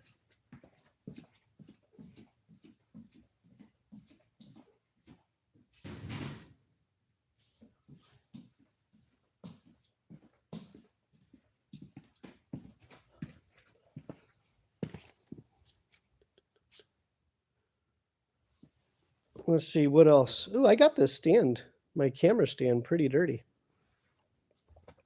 Who wants to look at a Tony cart for sale? Oh, off topic. Kart rain tires. It's winter. If you want to develop a better driver, take your driver out to the track in the wet. You can do it with slicks. You can do it with wets. One of the big reasons I would recommend doing it with rains versus slicks is if you find yourself in a rain situation and you need to guess what tire temperatures and everything to run or air pressures, that winter testing would have come in handy. But there's been plenty of times I've seen guys out on a slick or a wet situation, very slick track, with slick tires. So, in fact, it just happened at one of the past national races, and a lot of these top quote unquote pro drivers couldn't finish a lap in the rain on their slicks because they didn't know how to drive the cart. And you can probably find it on Kart Chaser. But Cadet chassis, this one is the OTK. I had two of them. This one is the OTK. I think this one's the rookie. I have to double check the serial number. I think the Neos was the other one. I think this one's the rookie. The only disadvantage on this particular chassis is if you're a four-stroke person, it's not going to clear the rail for a four-stroke engine. So this would definitely be set up for a two-stroke. This particular customer raced it at the in the Rock series, so it had a mini or a micro engine on it, so a mini or a micro. All of those engines have sold, so I don't have any of the engines left. I do have microns that came with this package. A lot of spare parts if you wanted just the spare parts as well. As you can see, there's axles, 2 sets of rims. What I'll do is when I sell the cart, I'll give the customer the pick of the rims they want to go with the cart. And then the other 2 sets of rims will be available. Lead weight. I always have lead weight around the shop because when I do a karting buyout, generally, this one doesn't count because this is a consignment. But generally what I will do as the very first thing is this might be a good example. I generally try to take the lead off these things because, like on this cart, 5, 10, 15 pounds, that's just 15 pounds of extra weight I need to lug around on a chassis that's just going to get sold or going on an upright stand. So I generally always have lead laying around. In fact, I can show you some of my lead product, and I'll put a link. I'll put a link in the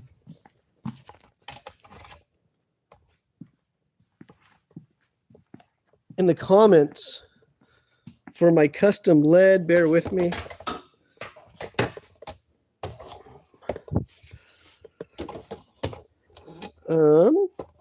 This is not lead. You can't see it, but you will here in a moment. All right. That is a wood block. So if you're looking for like 2 ounces, you can mount a wood block to your cart. Just kidding. I was using that for my lead molds as a prop. So I have rectangle leads. They're stackable. I sell them unpainted or painted, but these are stackable. These are rectangle. Those go on the back of the seat or on the side, but this really goes on the back of the seat. Then I have the triangle lead. I do these for the bottom of the seat, underneath kind of your crotch area, and they're angled so that way you can get the most amount of lead density without dragging the lead on the ground. And a couple of reasons you don't want to drag lead. You might think it's self-clearing, but what will happen is if you high side on the lead, guess what will probably happen is you're probably going to lift the wheels off the ground and not have steering for the next corner. So I did these. I think I can go up to 8 pounds if I remember right on those. And they're angled so they don't hit the ground. And then these, I had a mold made for, these are for the side of the seat. So as you can see, they're a little bit shaped. I don't know what, a rhombus? I don't know. I shouldn't even try to fake it. But these go on the side of the seat, and I have these anywhere from 2.5 pounds up to, I think I can go to 15 pounds on these in one single piece. Otherwise, you could stack them. I made them so they're stackable, and they generically fit the side of pretty much all seats, going down to a kid cart. So it's generically fits the radius under the lip on the left side there. And then it kind of looks like the shape of a seat, but yeah. So weight's there. 5.3 pounds. So I weigh all of them. I sell them online. And then what I generally do is if you buy a 6-pounder and I have a 5 or a 7, I'll send you a message, because if it's not super critical, I'll sell you the 7-pounder because it's heavier and I don't want to cheap you out on the weight. And but we can also do them custom. The problem is when I'm pouring, as of right now, I don't have a way to weigh it and pour it at the same time. And then I have square. So these are also stackable, and those can go on the back of the seat or on the side. But pretty much all of them are stackable except for the triangles. These are not designed to be stackable. And then I always have lead weight. And then some of them like this, I'm pretty sure that's a 10-pounder.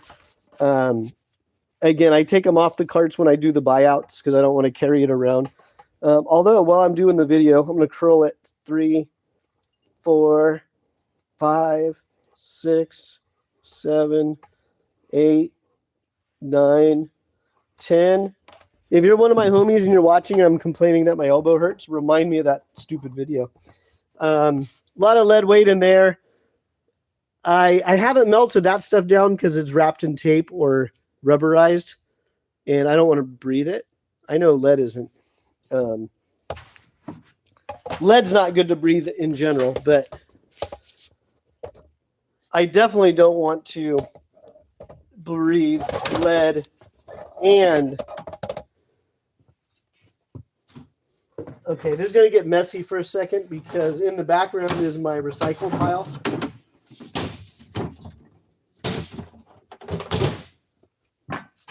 But yeah, lead.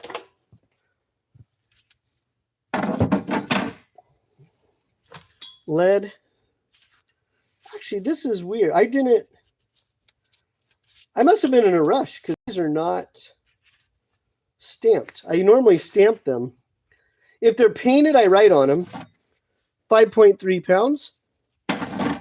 If they're raw, I stamp them. Why is that? Oh, you know what? I dropped that one on purpose to see how easy it would bend.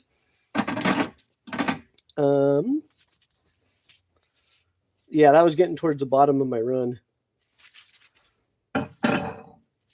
And then, like I said, I had the wood for round ones. I think that's what, a 1 pounder or 2.5 pounder.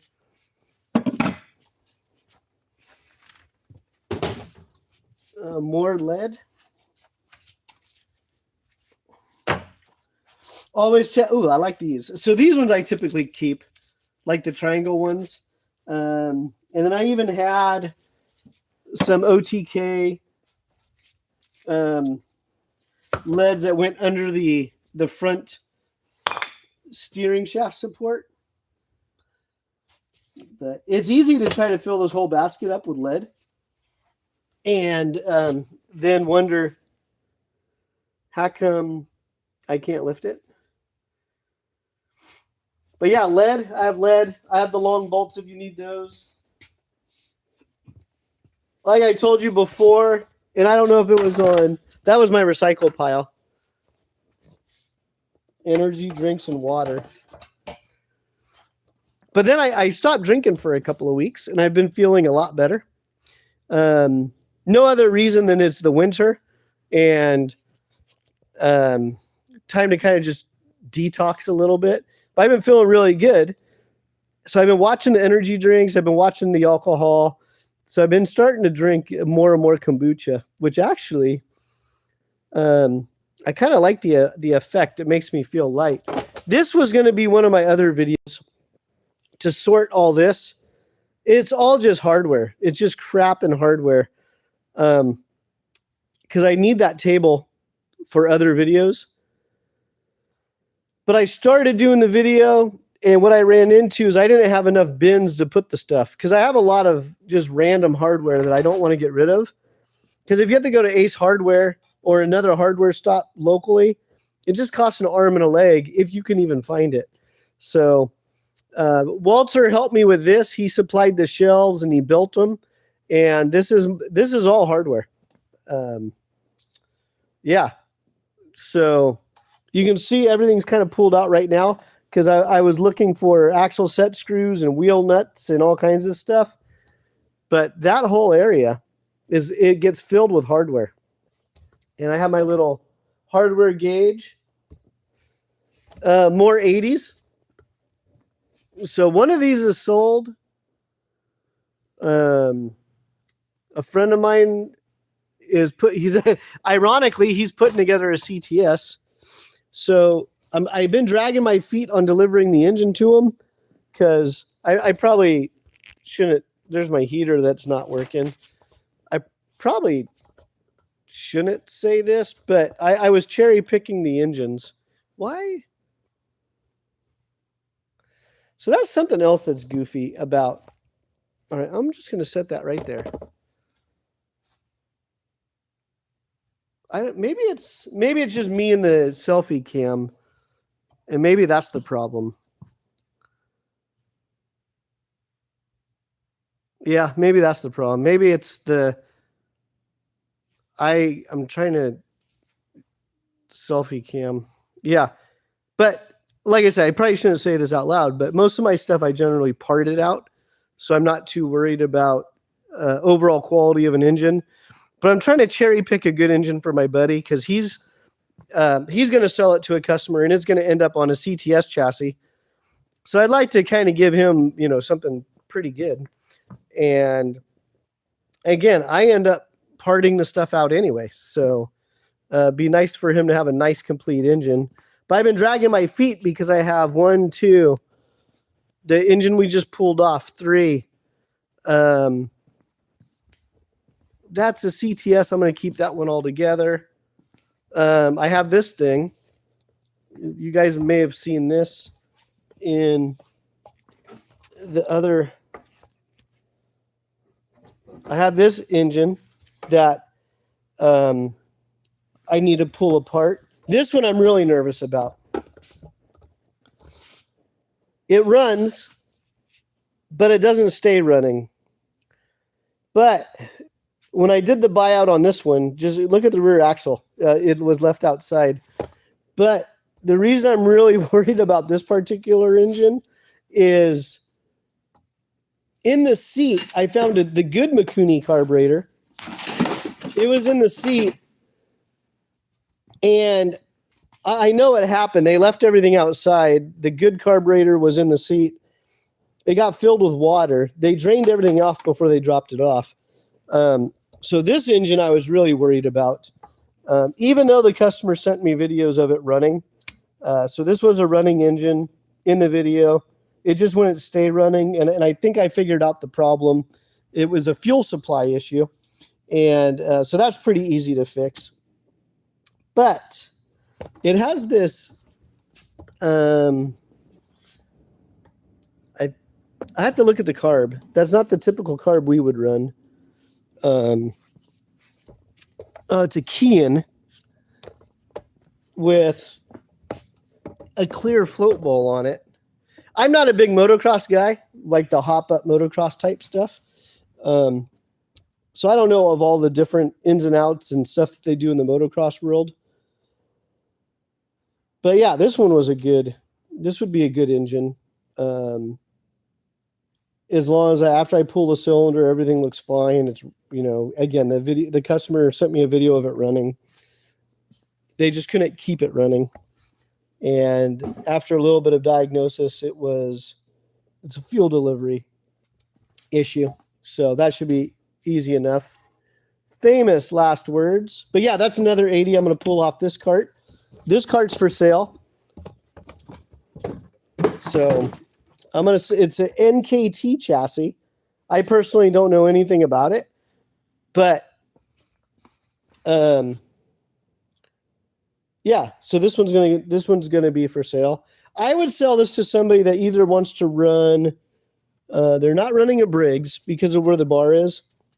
So this would be good for like a KT100, or maybe like a Prilla Leopard or a Rotax or something. Someone that has a cheap engine and all that good stuff.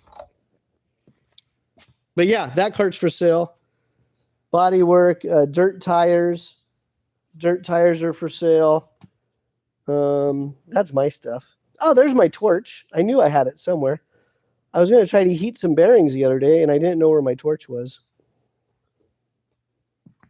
This was a joke on Facebook. This is my buddy Walter's cart. I need to take it down to GFC and put it on the chassis table. Make sure it's nice and square for the 2026 racing season. But in Facebook, he saw my promo video for this live stream, and he goes, "Hey man, that's my cart." Or no, he goes, "Nice cart." And I go, "I'll sell it to you." And he goes, "But it's my cart." And then somebody else chimed in. Is like, doesn't mean he's not going to try to resell it to you.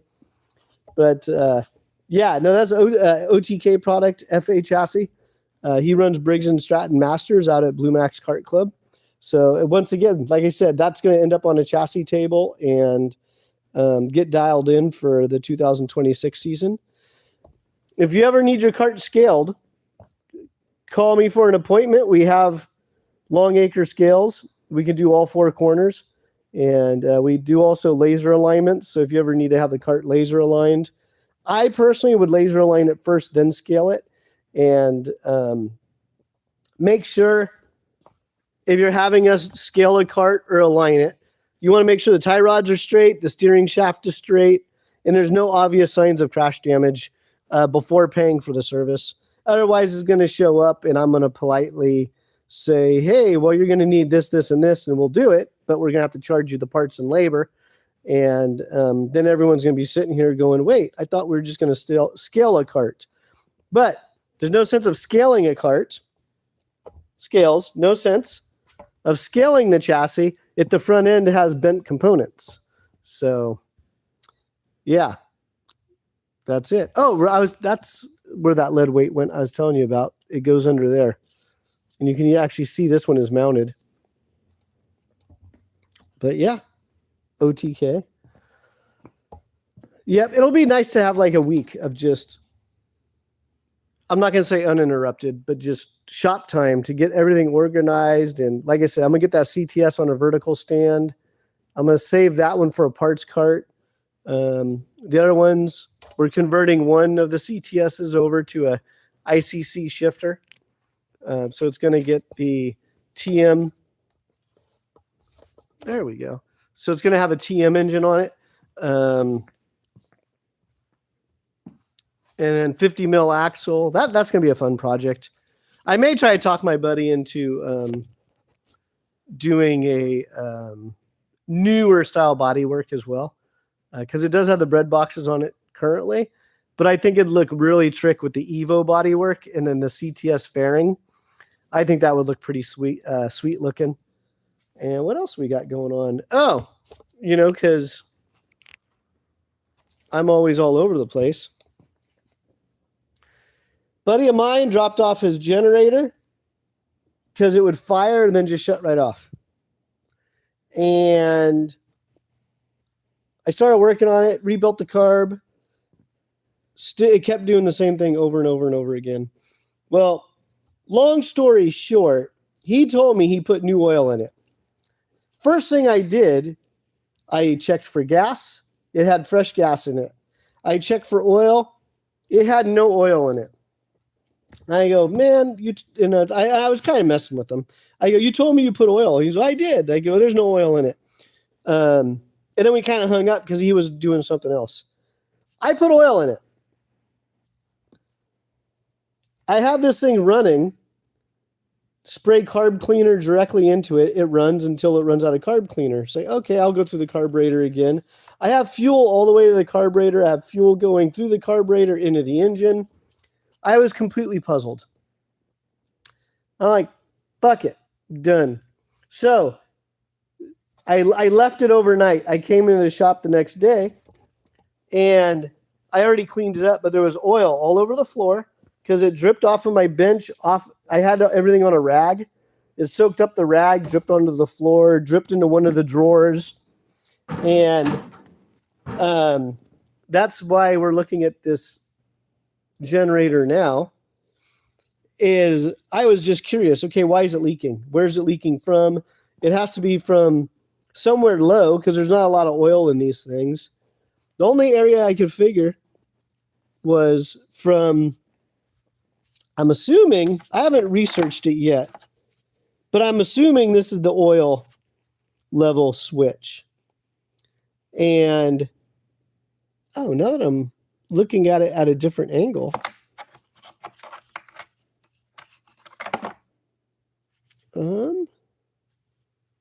did you guys see that in the video?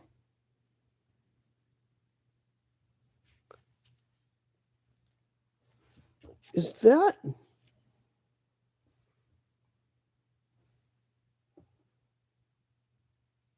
You see that? I wonder if that was pinched. Well, long story short, the only area I could see oil was right here, coming out of the case. So I pulled this out. I didn't see this earlier, though. But it definitely looks like that O-ring is deformed. I wonder if that was actually pinched in there.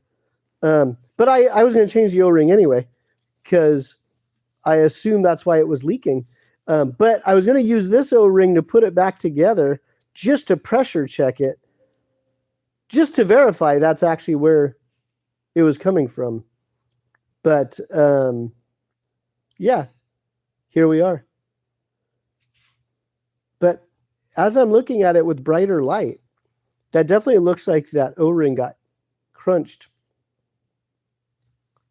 So yeah, long story short, I'm gonna put that back together, pressure check everything, and do the soap and water test right around here. And if it's leaking here or not, then, but I'm pretty sure that's where the cause of the oil was, the leak. So I'll get that all back together and then fire back up, and then hopefully it's a running generator as a backup for my buddy. So my buddy, he does track photography, so this would be a good little backup generator for him. And yeah, let's see what else we got. I should probably actually just start wrapping up these jobs before bringing on any more work. Oh, you know what? I wonder, remember I was having an audio issue? I just realized I have a Bluetooth speaker. I just realized I have a Bluetooth speaker on the other side of the shop. I wonder if that's why I was having a Bluetooth issue. I didn't realize I hooked it up to my new phone, but maybe that's what was going on. But I think with that being said, I'm gonna sign off. It's been 2 hours. I appreciate any of you that stopped by to say hi. If anyone left a comment, I'll do one last check here. Let's see. Yeah, looks like we're all caught up in the chat room. So that's good. Yeah, I think I'm going to wrap. I think I'm going to stop taking on new jobs for a couple of weeks. Get that NKT chassis. Get the engine stripped off, clean up the cart. Get that on a stand. Wrap up this generator. Oh, here's another cool CTS.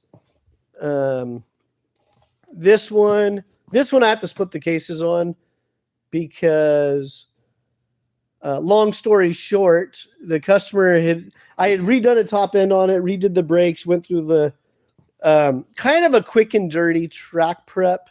Because this guy, he said he was on a budget and he's not going to go race it anyhow. So I made sure all the critical safe things were handled, but I didn't cheap out like on the top end stuff. I actually, I just got did the top end, did all that stuff. Well, he was running it for a couple of days and he calls me, hey, I've been running the cart for a couple of days and it just stopped running. And I go, okay. I go, don't try to fire it up. I go, you probably stuck the piston. And he goes, well, what do you mean? I go, I don't know how you broke it in or anything else, but it was a new piston. You probably just stuck the piston, so don't try to keep firing it up. And he goes, okay. I go, bring it by, and we'll take a look at it and go from there. Well, he brought it by. The good news was the piston's beautiful. I mean, as you can see, it's barely broken in, but it's not hot. There was no sticking, no scoring, nothing. The bad news was I noticed the crankshaft is skewed all the way against the case on the ignition side. So, I just told him, I go, well, here's the good news and the bad news. The good news is you didn't stick it. So we don't have a fuel delivery issue. You didn't break it in improperly. None of that. That's the good news. The bad news is the problem's in the bottom end and it's locked up. And so I quoted him my shop rate to remove the engine and tear it down to a point to quote what the problem is. I quoted him $200 in labor. And I said, that's just to give you a quote on what the problem is. If it's something easy, then it'll be addressed with that $200. But if it's more than that or it needs a lower end rebuild, then I'm going to send it off to Swede Tech. And, we're going to have the budget for around $1,200 at least for something like that. And, so he thought about it. He called me back. He said, hey, you want to just buy it from me? And I go, well, it's a CTS. I'm a sucker. So yeah, I'll buy it. I like CTS carts. I mean, just look how beautiful they are. Every time I do a CTS video, I'm always going to say, look how beautiful they are. I mean, look at that. That is just, oh. I'm telling you, if that cart was in the pits and I'm showing up and I'm walking through the pits and I see that fairing and I see I was like, man, I go, that's a badass motherfucker right there. I go, I bet you that guy's fast because that cart just looked, it's beautiful. It just looks beautiful. So I'm a sucker for CTSs. And so here we are, another 80 engine. So I bought that one. I already showed you the other projects I was working on, but yeah, so I have 80 engines because I love the 80s. They're really good packages. Some of you are probably thinking, dude, I've never seen or heard of you at the track. And I go, in all fairness, you haven't, because the last time I competitively raced an 80 was in 1999. Yeah, that was the last time I competitively raced the 80s. And then in 2000, I started running the 125 shifter stuff. And then I claimed I'm a 125 shifter driver, even though my current kart that I have the most laps in recently is a Briggs & Stratton, a far cry from a 125 shifter. But yeah, that's my life story. So I have a couple of 80s to get done here in the winter. Get these things back to the track. But that's it. I think that's a good place to sign off. And if you enjoyed the video, hit like and subscribe. Share with your friends. If you want to see other karting content or rambles, just let me know. I'm bouncing around different days. I do live streams in the middle of the day on a Tuesday. I tried Thursday evenings. I'm going to try different times to see what works the best. But chime in below. Let me know what times work for you and what content you want to see. You want to do a brake pad buyout? Let me know. Tie rods, exhaust pipes, whatever. Used tires, seats, body work. What do you want to see? So with that being said, everyone have a great race weekend.